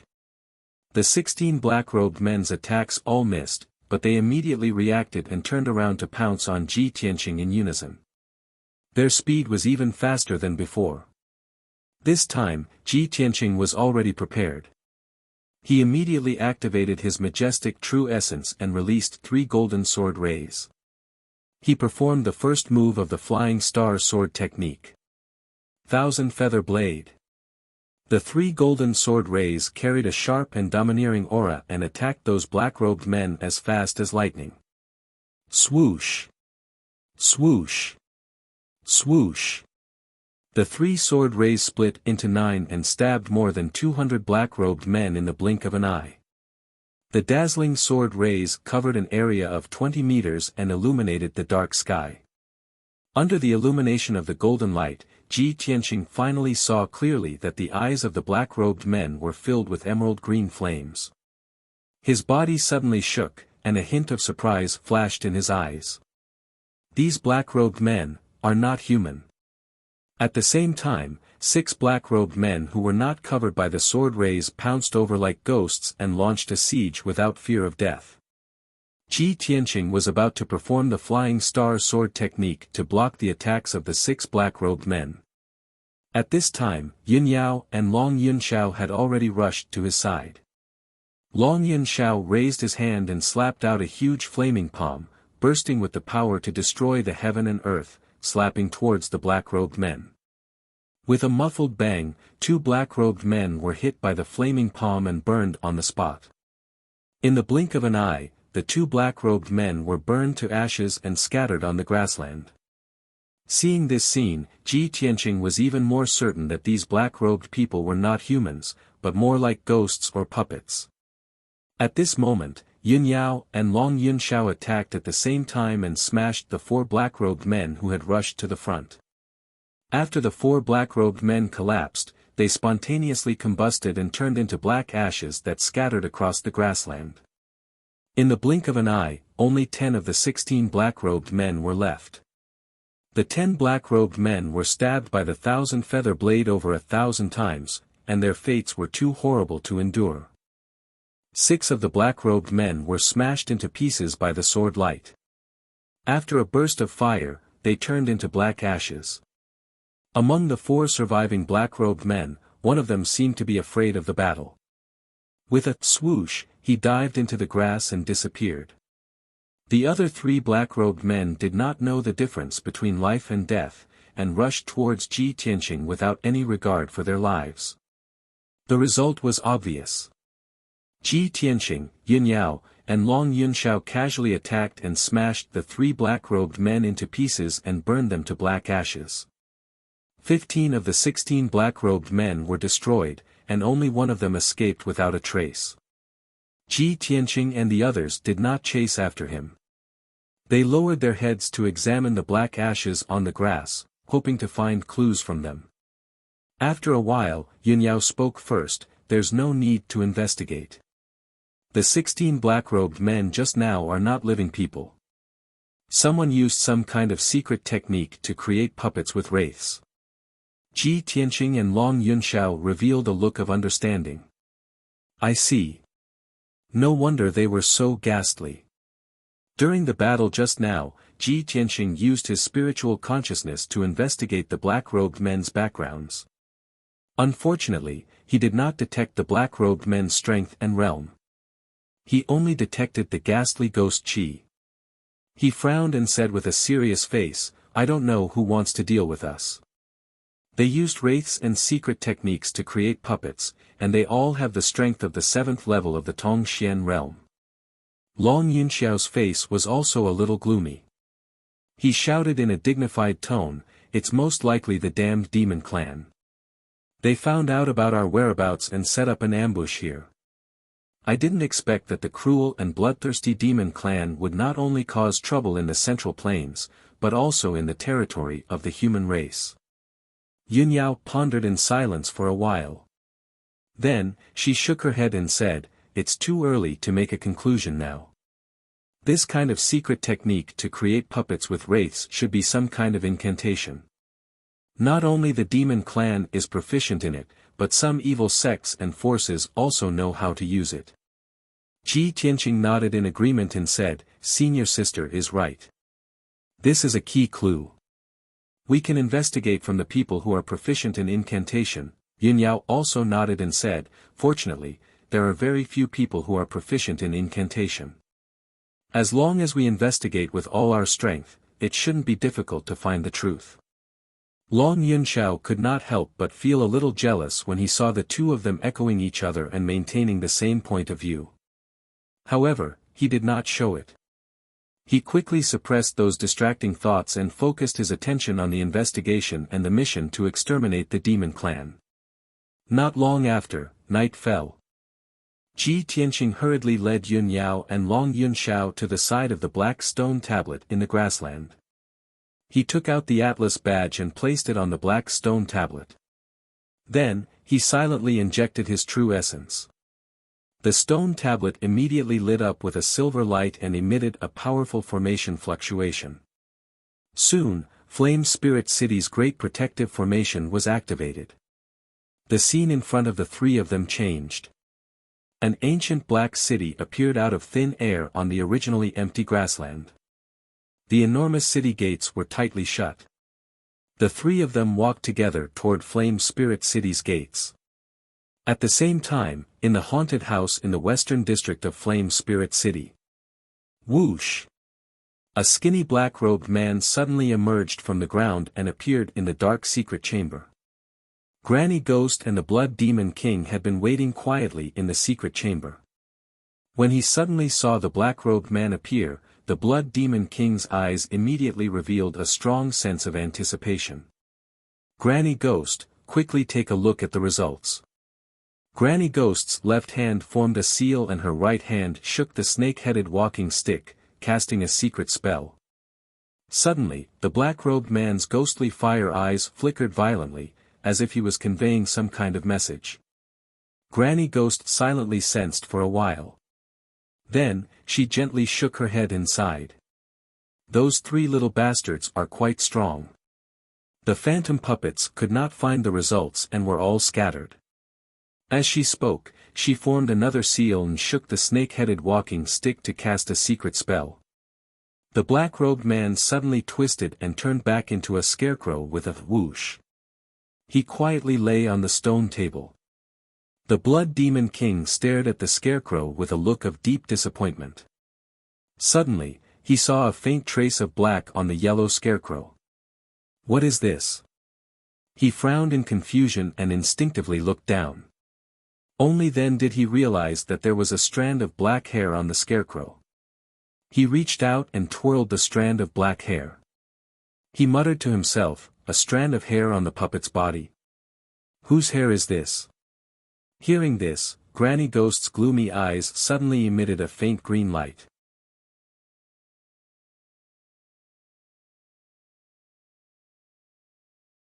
Chapter 391. The Blood Demon Lord was a little disappointed. But when he heard Granny Ghost's words, hope rekindled in his heart. "Granny Ghost, do you have any ideas?" Granny Ghost grinned and sneered. "Hee, leave it to me." Then, she took the strand of hair and placed it on the 9-story purple pagoda. She made a hand seal with her left hand and shot out wisps of green light into the 9 souls demonic pagoda. The demonic pagoda immediately sped up and emitted purple flames. The strange purple flames wrapped around the strand of hair and kept burning. Then, a surprising scene appeared. The seemingly weak strand of hair was not burned by the purple flames and was still intact. Moreover, the black hair danced in the purple flames, and its color gradually changed. After a few breaths, the black hair turned golden and emitted a faint golden light. Granny Ghost sneered and said in a low voice, "This strand of hair is very strange. It must have been nourished by a very powerful bloodline. That kind of powerful bloodline is not something that an ordinary human can have." When the Blood Demon Lord heard her words and felt the faint special aura in the hair, his expression changed immediately. The hair did not melt in the fire. Such a miraculous power, I think only the Sword God bloodline can achieve. This strand of hair must belong to Ji Tianqing. He must have fused with the Kenshin blood in the heavenly star bead to have such a powerful bloodline. At the thought of this, the Blood Demon Lord was enraged, and his face was distorted. "Damn you, little bastard. He actually got the Kenshin blood. I must catch him, devour his body and all his blood, and take back the Kenshin bloodline." The Blood Demon Lord clenched his fists, and his eyes were filled with bloodthirst. Ji Tianqing, Yun Yao, and Long Yunxiao were walking on a street in Yanling City. It was the time to light the lanterns, and the streets were all lit up. There were very few people on the streets, and only some restaurants and gambling houses were bustling with activity, making it seem lively and clamorous. Ji Tianqing and the other two seemed to be aimlessly walking around the streets and alleys, observing the city's environment. In fact, the three of them were secretly releasing their spiritual senses to investigate the aura of the demons, looking for clues. Yun Yao's heavenly spirit's sacred body was very sensitive to the auras of different races. Long Yunxiao also had a treasure that could detect the auras of the Devil Clan. Even so, after searching for 2 hours, the three of them were still unable to find any clues about the whereabouts of the demon race. Yun Yao and Long Yunxiao both sensed that the aura in this spirit flame city was extremely chaotic, and some areas were extremely filthy. Trying to find the hidden demons in Spirit Flame City was no different from finding a needle in a haystack. Seeing that it was already late into the night, Flame Spirit City gradually quieted down. Ji Tianqing and the other two had no choice but to temporarily stop their search. At the end of a street, under a dim tree, the three of them discussed their next plan in low voices. Long Yunxiao frowned and said, "We can't keep searching like this. Although this Spirit Flame City is not big, there are all sorts of people here, and the auras of different races are chaotic. The demons hiding in the city are very strong. Their whereabouts and auras are very well hidden. It will be very difficult to find them in a short time." Yun Yao nodded slightly and looked at Ji Tianqing. She asked, "We can't keep searching like this. We must use the curse technique as a clue and start investigating. Junior brother Tianqing, you've been to Spirit Flame City before. Do you know where we can ask for information?" Ji Tianqing answered truthfully, "There's a place in the city called the Octagon Tower. It specializes in selling information. However, it's already late at night, and the Octagon Tower is already closed. We can only ask tomorrow." "Tomorrow?" Long Yunxiao raised his eyebrows, a hint of worry in his eyes.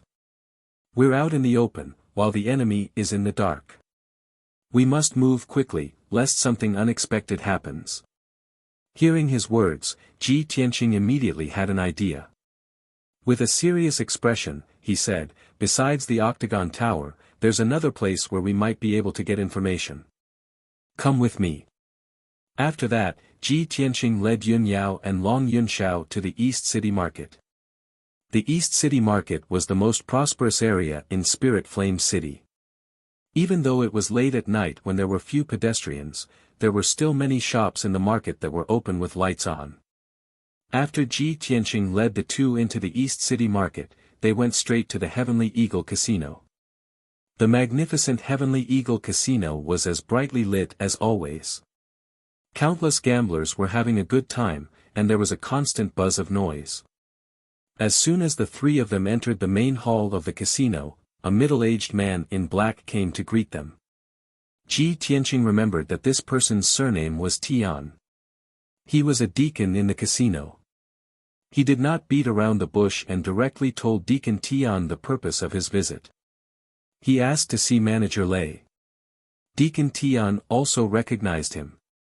He knew that he had won the challenge 3 months ago and met the owner of the Heavenly Eagle Casino as he wished. He had also made a fortune for the Heavenly Eagle Casino. Therefore, Deacon Tian nodded and agreed without hesitation. However, Deacon Tian only allowed him to meet Manager Lei alone. Yun Yao and Long Yunxiao had to wait in the lounge. 15 minutes later, Ji Tianqing was led by Deacon Tian to a palace in the depths of the casino to meet Manager Lei Qianjun. They had not seen each other for several months. When Lei Qianjun saw him, he could not help but be stunned for a moment. Then, he greeted him with a hearty laugh. "Little brother, we haven't seen each other for 3 months. Your cultivation has improved and your strength has increased tremendously. Congratulations." Ji Tianqing also cupped his hands and said with a smile, "Manager Lei, I trust you have been well since we last met." The two of them exchanged a few pleasantries and then sat down. Lei Qianjun smiled and asked, "Little brother, is there something you want to see our master this time?" Ji Tianqing nodded and said, "Manager Lei is indeed wise. I do have something to ask the owner. I would like to ask for some information." "Since you just want to ask for information, there is no problem. Come with me." Lei Qianjun nodded happily. Then, Lei Qianjun led Ji Tianqing to the residence of the owner of the Heavenly Eagle Casino. This time, Ji Tianqing met the owner of the Heavenly Eagle Casino in his study. The owner of the Heavenly Eagle Casino, whose hair and beard were all white, was wearing a purple brocade robe. He was sitting in front of a desk, looking through the accounts. After hearing Lei Qianjun's report, he put down the account book in his hand and turned to Ji Tianqing. He asked in a dignified voice, "Little guy, what information do you want to know?" Ji Tianqing cupped his hands and said calmly, "Owner, I would like to ask if you know anyone in the city who is proficient in incantation arts." Incantation arts? The owner of the Heavenly Eagle Casino frowned as a light flashed in his eyes. He glanced at Lei Qianjun and ordered in a deep voice, "Manager Lei, you can leave for now. Guard outside the study and don't let anyone come near." Manager Lei bowed and left the study, closing the door behind him.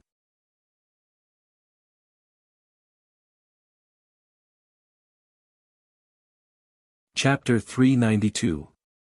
Only Ji Tianqing and the owner of the Heavenly Eagle District were left in the study. The owner of the Heavenly Eagle District frowned at Ji Tianqing and asked in a low voice, "Little fellow, why did you suddenly ask about curses? Did you run into some trouble?" "That's right." Ji Tianqing did not hide anything and explained, "My friend and I were attacked by a group of black-robed men outside Spirit Flame City. Those black-robed men were not humans but puppets formed from vengeful spirits and curses." Hearing this, the owner of the Heavenly Eagle District's brows knitted tightly together and a bright light flashed in his eyes. He was silent for a moment and looked at Ji Tianqing seriously. He asked in a low voice, "Little fellow, do you know that vengeful spirits and curses are taboo in Spirit Flame City? If I tell you that you might lose your life if you continue investigating, will you still investigate this matter?" Seeing the owner of the Heavenly Eagle District's reaction, Ji Tianqing understood that the person who used the cursed puppets to attack him must be very powerful and made the owner of the Heavenly Eagle District fearful. However, he still nodded without hesitation and said, "I will." The owner of the Heavenly Eagle District looked at him deeply and his lips curled into a playful smile. "Huh, little fellow, you're getting more and more interesting. Since you're not afraid of death, I'll give you a clue. As for whether you can investigate thoroughly and whether you'll lose your life because of this, it has nothing to do with me." Ji Tianqing nodded slightly and said, "Thank you, owner, for granting my wish." The owner of the Heavenly Eagle District raised his brows and said in a low voice, "There are 4 districts in Spirit Flame City: East, south, west, and north. My East District and the North and South Districts of the other two overlords are more prosperous and prosperous. There will definitely not be any demons and monsters hiding there. Alright, that's all I have to say. I have nothing else to say. With that, the owner of the Heavenly Eagle District waved his hand, indicating that Ji Tianqing could leave. Ji Tianqing memorized the owner's words and understood his meaning after pondering for a moment. Thank you for your advice, owner. I'll take my leave now. Ji Tianqing bowed to the owner of the Heavenly Eagle Workshop and left the study. Director Lei personally sent him off and only parted ways at the entrance of the gambling house. The owner of the Heavenly Eagle Workshop was still seated in front of the table. He frowned and pondered for a moment before muttering to himself. This kid has a connection with the ghost realm of the West City. I'm afraid there will be a good show to watch soon. At the same time, Ji Tianqing left Sky Eagle Casino with Yun Yao and Long Yunxiao. The three of them walked on the dark and deserted street. Seeing that there was no one around, Long Yunxiao asked, Ji Tianqing, have you heard anything useful? Yes. Ji Tianqing nodded and said solemnly, let's go to the West District and start the investigation there. Long Yunxiao didn't ask for the specific reason and followed Ji Tianqing to the West District. An hour later, the three of them had traversed more than half of Spirit Flame City and arrived at the Western District. It was already the middle of the night. The entire Spirit Flame City was silent and had fallen into a deep sleep. The three of them had just entered the West District and they realized that something was wrong. The three of them stopped at the entrance of an old and dirty street and looked around with solemn expressions. Under the dim night sky, the entire street was as dark as ink. Not a single light could be seen. Although there were rows upon rows of houses and buildings within a few hundred meters in all directions, they were all dilapidated. Moreover, there were no lights or signs of human habitation in those old and dilapidated houses. They were filled with a cold and deathly stillness. Yun Yao frowned and said in a low voice, this area is like a ghost town. It's filled with a cold and deathly aura and a strong demonic aura. Long Yunxiao nodded solemnly and said, since Yao Yao can sense a strong demonic aura, this should be the place.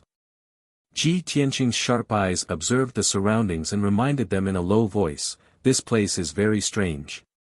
Everyone should be careful. The three of them were on high alert as they walked forward. The rustling sound of their footsteps was extremely obvious in the deathly stillness of the night. Wherever the three of them passed, faint rustling sounds could be heard from the old houses and courtyards on both sides of the street. Ji Tianqing used his spirit sense to investigate and saw that many poisonous snakes, scorpions, centipedes, and all kinds of poisonous insects were crawling out of those pitch-black houses and courtyards. Not only that, but there were also some hazy white and black figures in some of the houses and courtyards. They were faintly discernible as they drifted through the houses and courtyards. If a timid person was in such a gloomy environment and saw such a terrifying scene, they would definitely be scared witless. 15 minutes later, the three of them walked along the old and dilapidated street and stopped at a crossroads. Old and pitch-black streets extended in all four directions of the crossroads. The three of them released their spirit sense to investigate their surroundings and found that the situation was a little strange. Ji Tianqing frowned and said, something's wrong.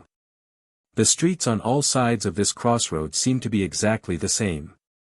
Yun Yao nodded and said, not only are the streets the same, but the houses on both sides are also the same. There are many poisonous insects, snakes, ants, and ghosts hiding inside. Obviously, she had also used her spirit sense to investigate those ghostly figures hiding in the darkness. Long Yunxiao raised his eyebrows and a playful sneer appeared at the corner of his mouth. He said in a deep voice, hee, there's actually such a gloomy ghost town hidden in the city where the human race lives. This lord wants to see what kind of fiend or ghost dares to run rampant like this. His tone was sonorous and powerful, and his whole body faintly exuded an awe-inspiring righteous aura. It was precisely because his heavenly thunder sacred body exuded a pure yang aura that those snakes, insects, and ghosts didn't dare to show up easily, let alone approach. Ji Tianqing looked around and observed for a moment before he found some clues. If I'm not wrong, I'm afraid we've already entered a maze. No matter which street we go along, we'll be circling around in the maze and we'll never be able to get out. Long Yunxiao raised his hands and formed a mysterious incantation. He waved his hands and drew arcs in the air, performing a secret technique. Heavenly Thunder Heart of Five Thunders, mysterious secret technique, earth surging astral fire, heaven holding magic eye. As he muttered, a purple brilliance surged between his hands. He wiped his eyes, and his pupils immediately turned dark purple. Suddenly, his eyes became deep and mysterious, and his eyes were sharp and filled with righteous aura.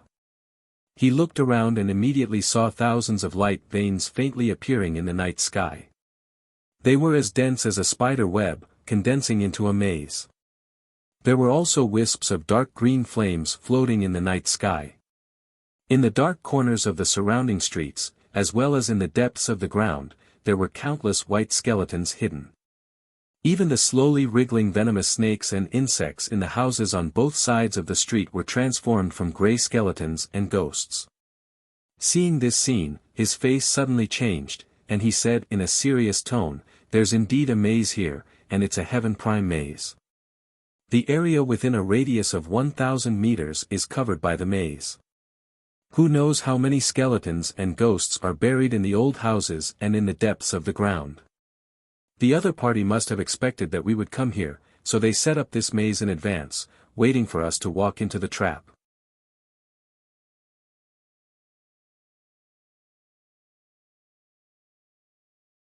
Chapter 393. With Long Yunxiao's strength, realm, and status, he wouldn't care about normal dangers. For him to have such a serious expression and feel that it was very troublesome, it must be an extremely dangerous situation. Ji Tianqing and Yunyao both understood this. Their hearts also became heavy. Yunyao drew her cold moon sword. Her true essence was surging inside her body. She was on high alert, ready to launch a thunderous attack at any time. Ji Tianqing didn't have the black dragon sword, but he also activated the true essence inside his body and condensed a few rays of golden light in his palm. He was ready to release a powerful sword aura at any time. As for Long Yunxiao, he had already drawn a golden sword after observing the surroundings with his Dharma eyes. It was a heavenly origin grade divine weapon called the Nine-Cloud Sword. The hilt of the sword was shaped like a dragon's head. The 2-inch wide blade was flashing with faint electric arcs. The three of them stood at the center of the intersection with their backs to each other. They looked at the dark sky around them with sharp eyes. Suddenly, Long Yunxiao shouted, "Watch out, they're coming." As his voice faded, the sound of something breaking through the air came from the darkness around them. In the next moment, countless white figures appeared out of nowhere in the darkness. They flew across the night sky like a gust of wind and pounced on the three of them. Every white figure was wearing tattered white clothes. Their messy, long hair was loose. Their faces and feet couldn't be seen clearly. They didn't walk on the ground. They flew across the night sky like ghosts towards the three of them. Ji Tianqing saw clearly that these white ghosts didn't have feet or faces. They all had sharp claws that were as white as paper. They didn't have the slightest bit of vitality. They were emitting a cold aura of death. Swoosh swoosh swoosh. Countless white ghosts swarmed out from all directions and surrounded the intersection. Some of them flew out from the depths of the street, some of them dashed out from the dilapidated houses, and some of them crawled out from the ground. There were also some exceptionally tall ghosts that crawled out of the well. In just a few breaths, more than 100 white ghosts had pounced on Ji Tianqing and his companions. They waved their claws and attacked. Swish! Swish! The spectre's pale claws and long, sharp black nails pierced through the air like swords and shrieked. The three of them were besieged by numerous white ghosts, and they did not hesitate to use their martial skills to launch a counterattack. Thousand Feather Blade. Ji Tianqing released 3 golden sword auras, which instantly split into 9 and enveloped an area of 20 meters in front of him. Swish! Swish! The night sky within a radius of 20 meters was illuminated by the dazzling golden light. This area was also filled with fierce and domineering sword light. As long as the ghosts were enveloped by the sword light, they were instantly torn into pieces and turned into pieces of white bones that scattered on the ground. Yunyao formed a sword seal with her left hand and held the cold moon treasured sword with her right hand. She waved her sword and slashed out 63 rays of cold light. The sword light formed 9 plum blossoms and attacked the dozen or so ghosts. Peng peng peng, after a series of muffled sounds, many of the ghosts were killed and turned into a pile of bones. Long Yunxiao's attack was the most domineering. Purple lightning constantly surged out of his left palm, and he struck out balls of lightning with his palm. As long as the white ghosts were hit by the balls of lightning, they would let out shrill screams and burst into purple flames on the spot before turning into black ashes. He waved the 9-cloud sword with his right hand and slashed out purple lightning arcs that covered an area of 20 meters.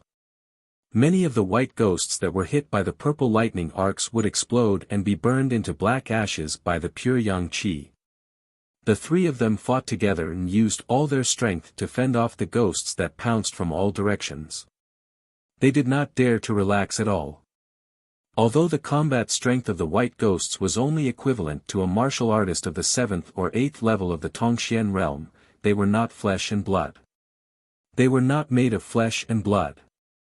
They were not afraid of death and could fly in the night sky. They came and went like the wind and were very fast. These white ghosts were very difficult to deal with, and there were so many of them that it was as if they could never be killed. 15 minutes later, Ji Tianqing and the other 2 had killed more than 1,000 white ghosts. The ground was filled with grayish-white bones that piled up to half a person's height. Until now, there were no more white ghosts that appeared in the surrounding night sky. Only 3 exceptionally large ghosts were left. They were still flying in the night sky and fighting with Ji Tianqing and the other 2. Not only were these 3 ghosts enormous, their strength was also exceptionally strong. They were comparable to a 2nd or 3rd level origin core martial artist.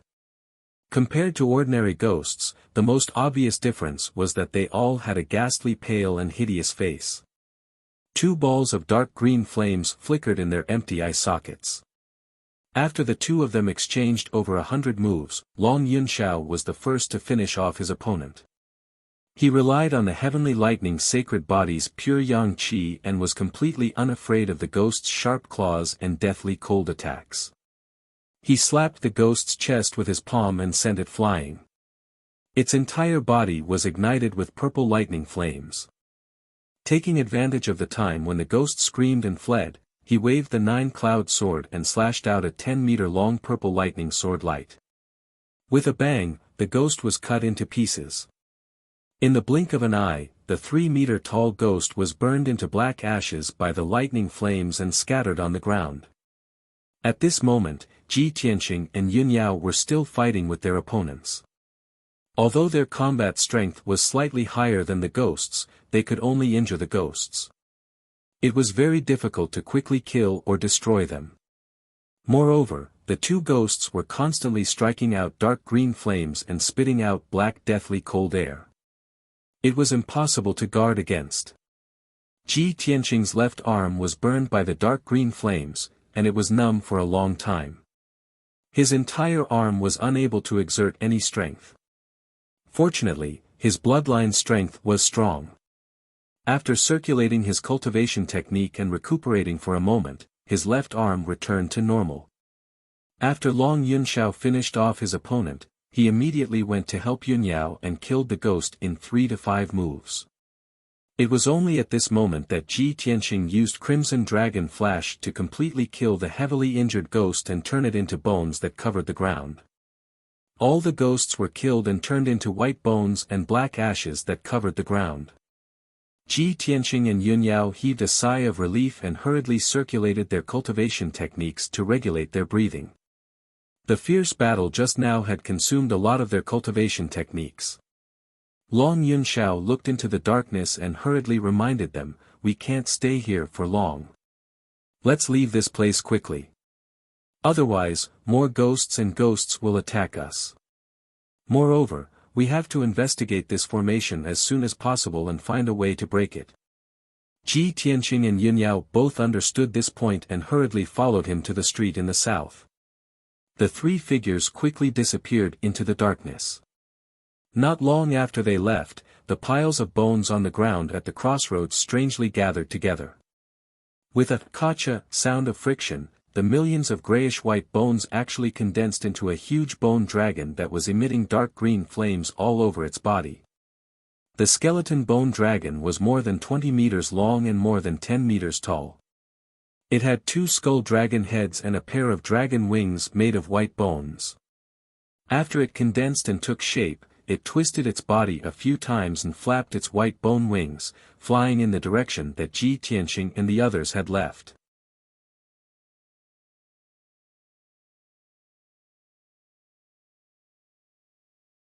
Chapter 394.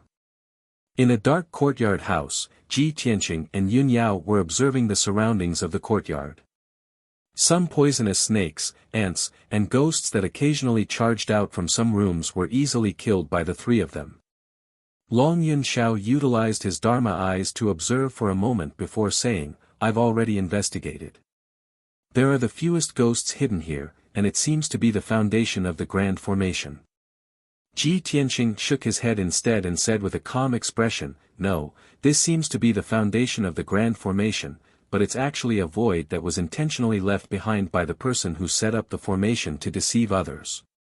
This heaven origin grand formation is extremely profound, and its true foundation is hidden extremely deep. Moreover, it's surely guarded by powerful ghosts and ghosts." Long Yunxiao couldn't help but glance at him when he heard this and asked, "You seem to be very proficient in the formation Tao." Ji Tianqing didn't try to be modest. He nodded silently. In fact, he wasn't just proficient in the formation Tao. His attainments in the formation Tao had already reached the Grandmaster level. Yun Yao added in a timely manner, "Junior brother Tianqing's attainments in the formation Tao can be called a Grandmaster, and he once broke a top-grade heaven origin grand formation before." Long Yunxiao's brows raised as a wisp of shock and surprise flashed in his eyes. He obviously didn't expect that Ji Tianqing was so young and only at the 3rd level of the origin core stage, but his attainments in the formation Tao actually surpassed him by so much. He went silent for a moment before saying to Ji Tianqing, "Since it's like this, you're responsible for investigating this grand formation and looking for a way to break it." Ji Tianqing didn't have any objections and nodded. He thought for a moment before continuing, "Since this is a void that was intentionally left behind by the person who set up the formation, it's most likely a trap or ambush. It's better for us to leave as soon as possible." As soon as he finished speaking, Long Yunxiao's face went grim as a wisp of cold light flashed in his eyes. "I'm afraid it's already too late." In the next moment, 4 tall and big black-robed figures emerged from a dry well in the backyard with swooshing sounds. These black-robed figures were not ghosts, but puppets formed by vengeful spirits and curses. They were much stronger than the specters. They streaked across the night sky as fast as lightning and rushed to the front yard, surrounding Ji Tianqing and the other two. Unexpectedly, not only did these puppets have ferocious and terrifying faces, their eyes flickered with dark green flames, they also held ancient and broken swords in their hands. Blue flames flickered on the blade and sword, exuding a cold aura of death, as if they were weapons from hell. The 4 black-robed puppets seemed to have intelligence. They spread out and surrounded the 3 of them. Their movements were uniform as they waved their swords and sabers, creating a sky full of blue flames. Swish! Swish! In an instant, the 3 of them were surrounded by blue flames, and the dark front yard was illuminated by the flames. "Be careful!" Long Yunxiao bellowed and took the lead in wielding the 9-cloud sword. He used the power of the heavenly thunder sacred body to launch a counterattack.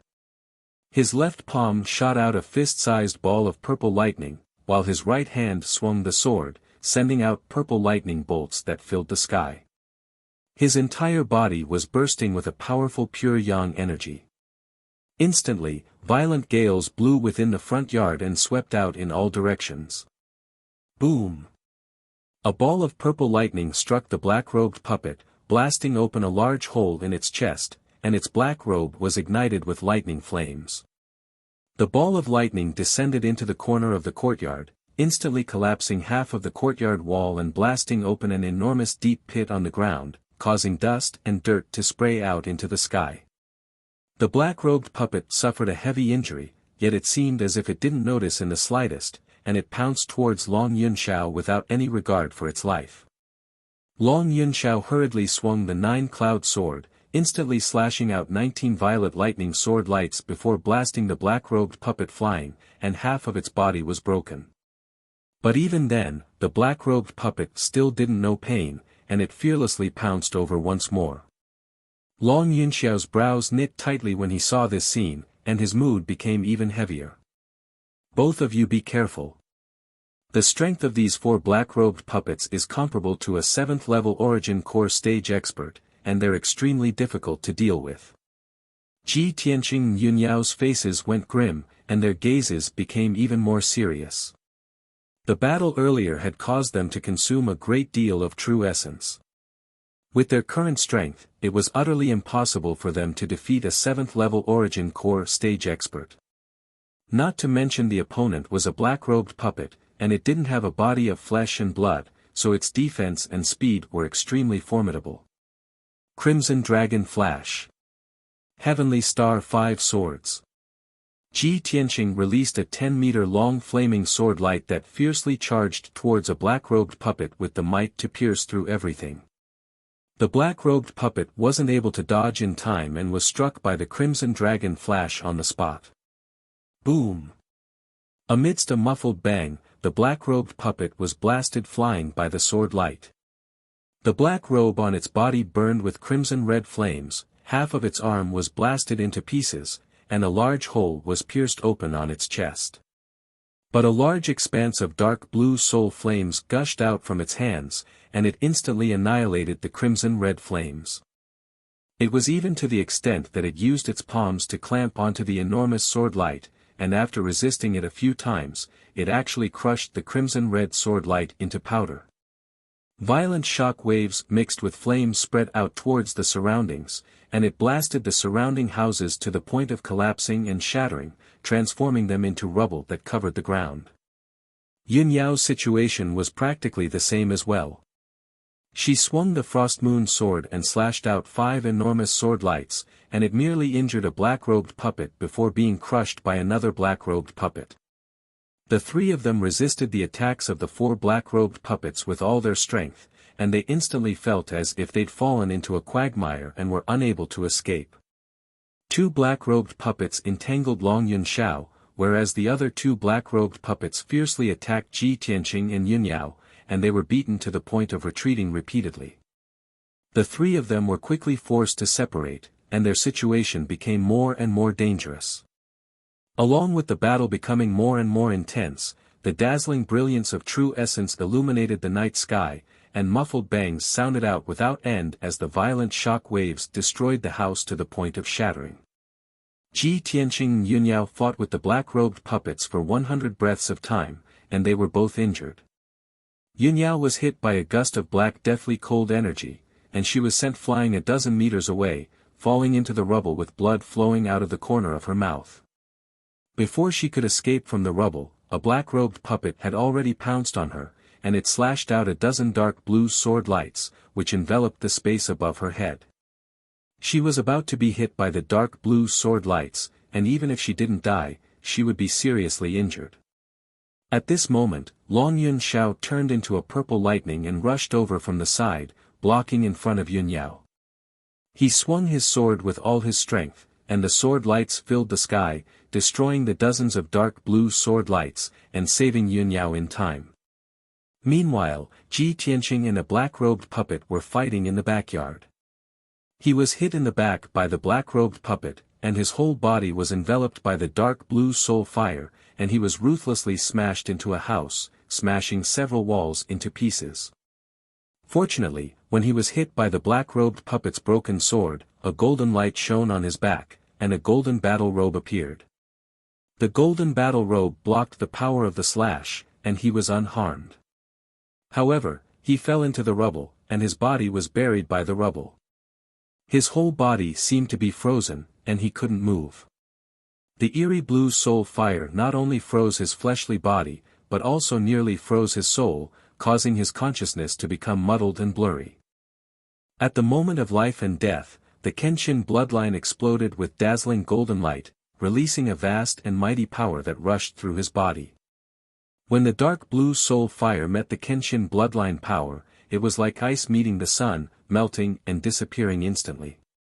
In the blink of an eye, Ji Tianqing returned to normal, and hurriedly climbed out of the rubble.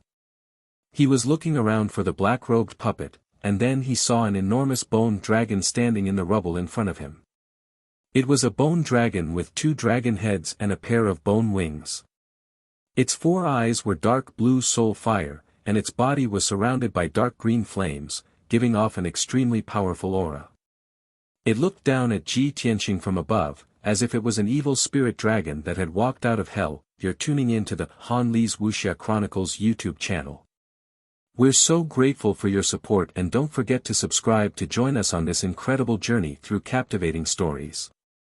Your generosity through donations truly makes a world of difference, as it's the primary source of revenue that allows me to expand and enhance this channel for you. Thank you from the bottom of my heart for being a part of this adventure.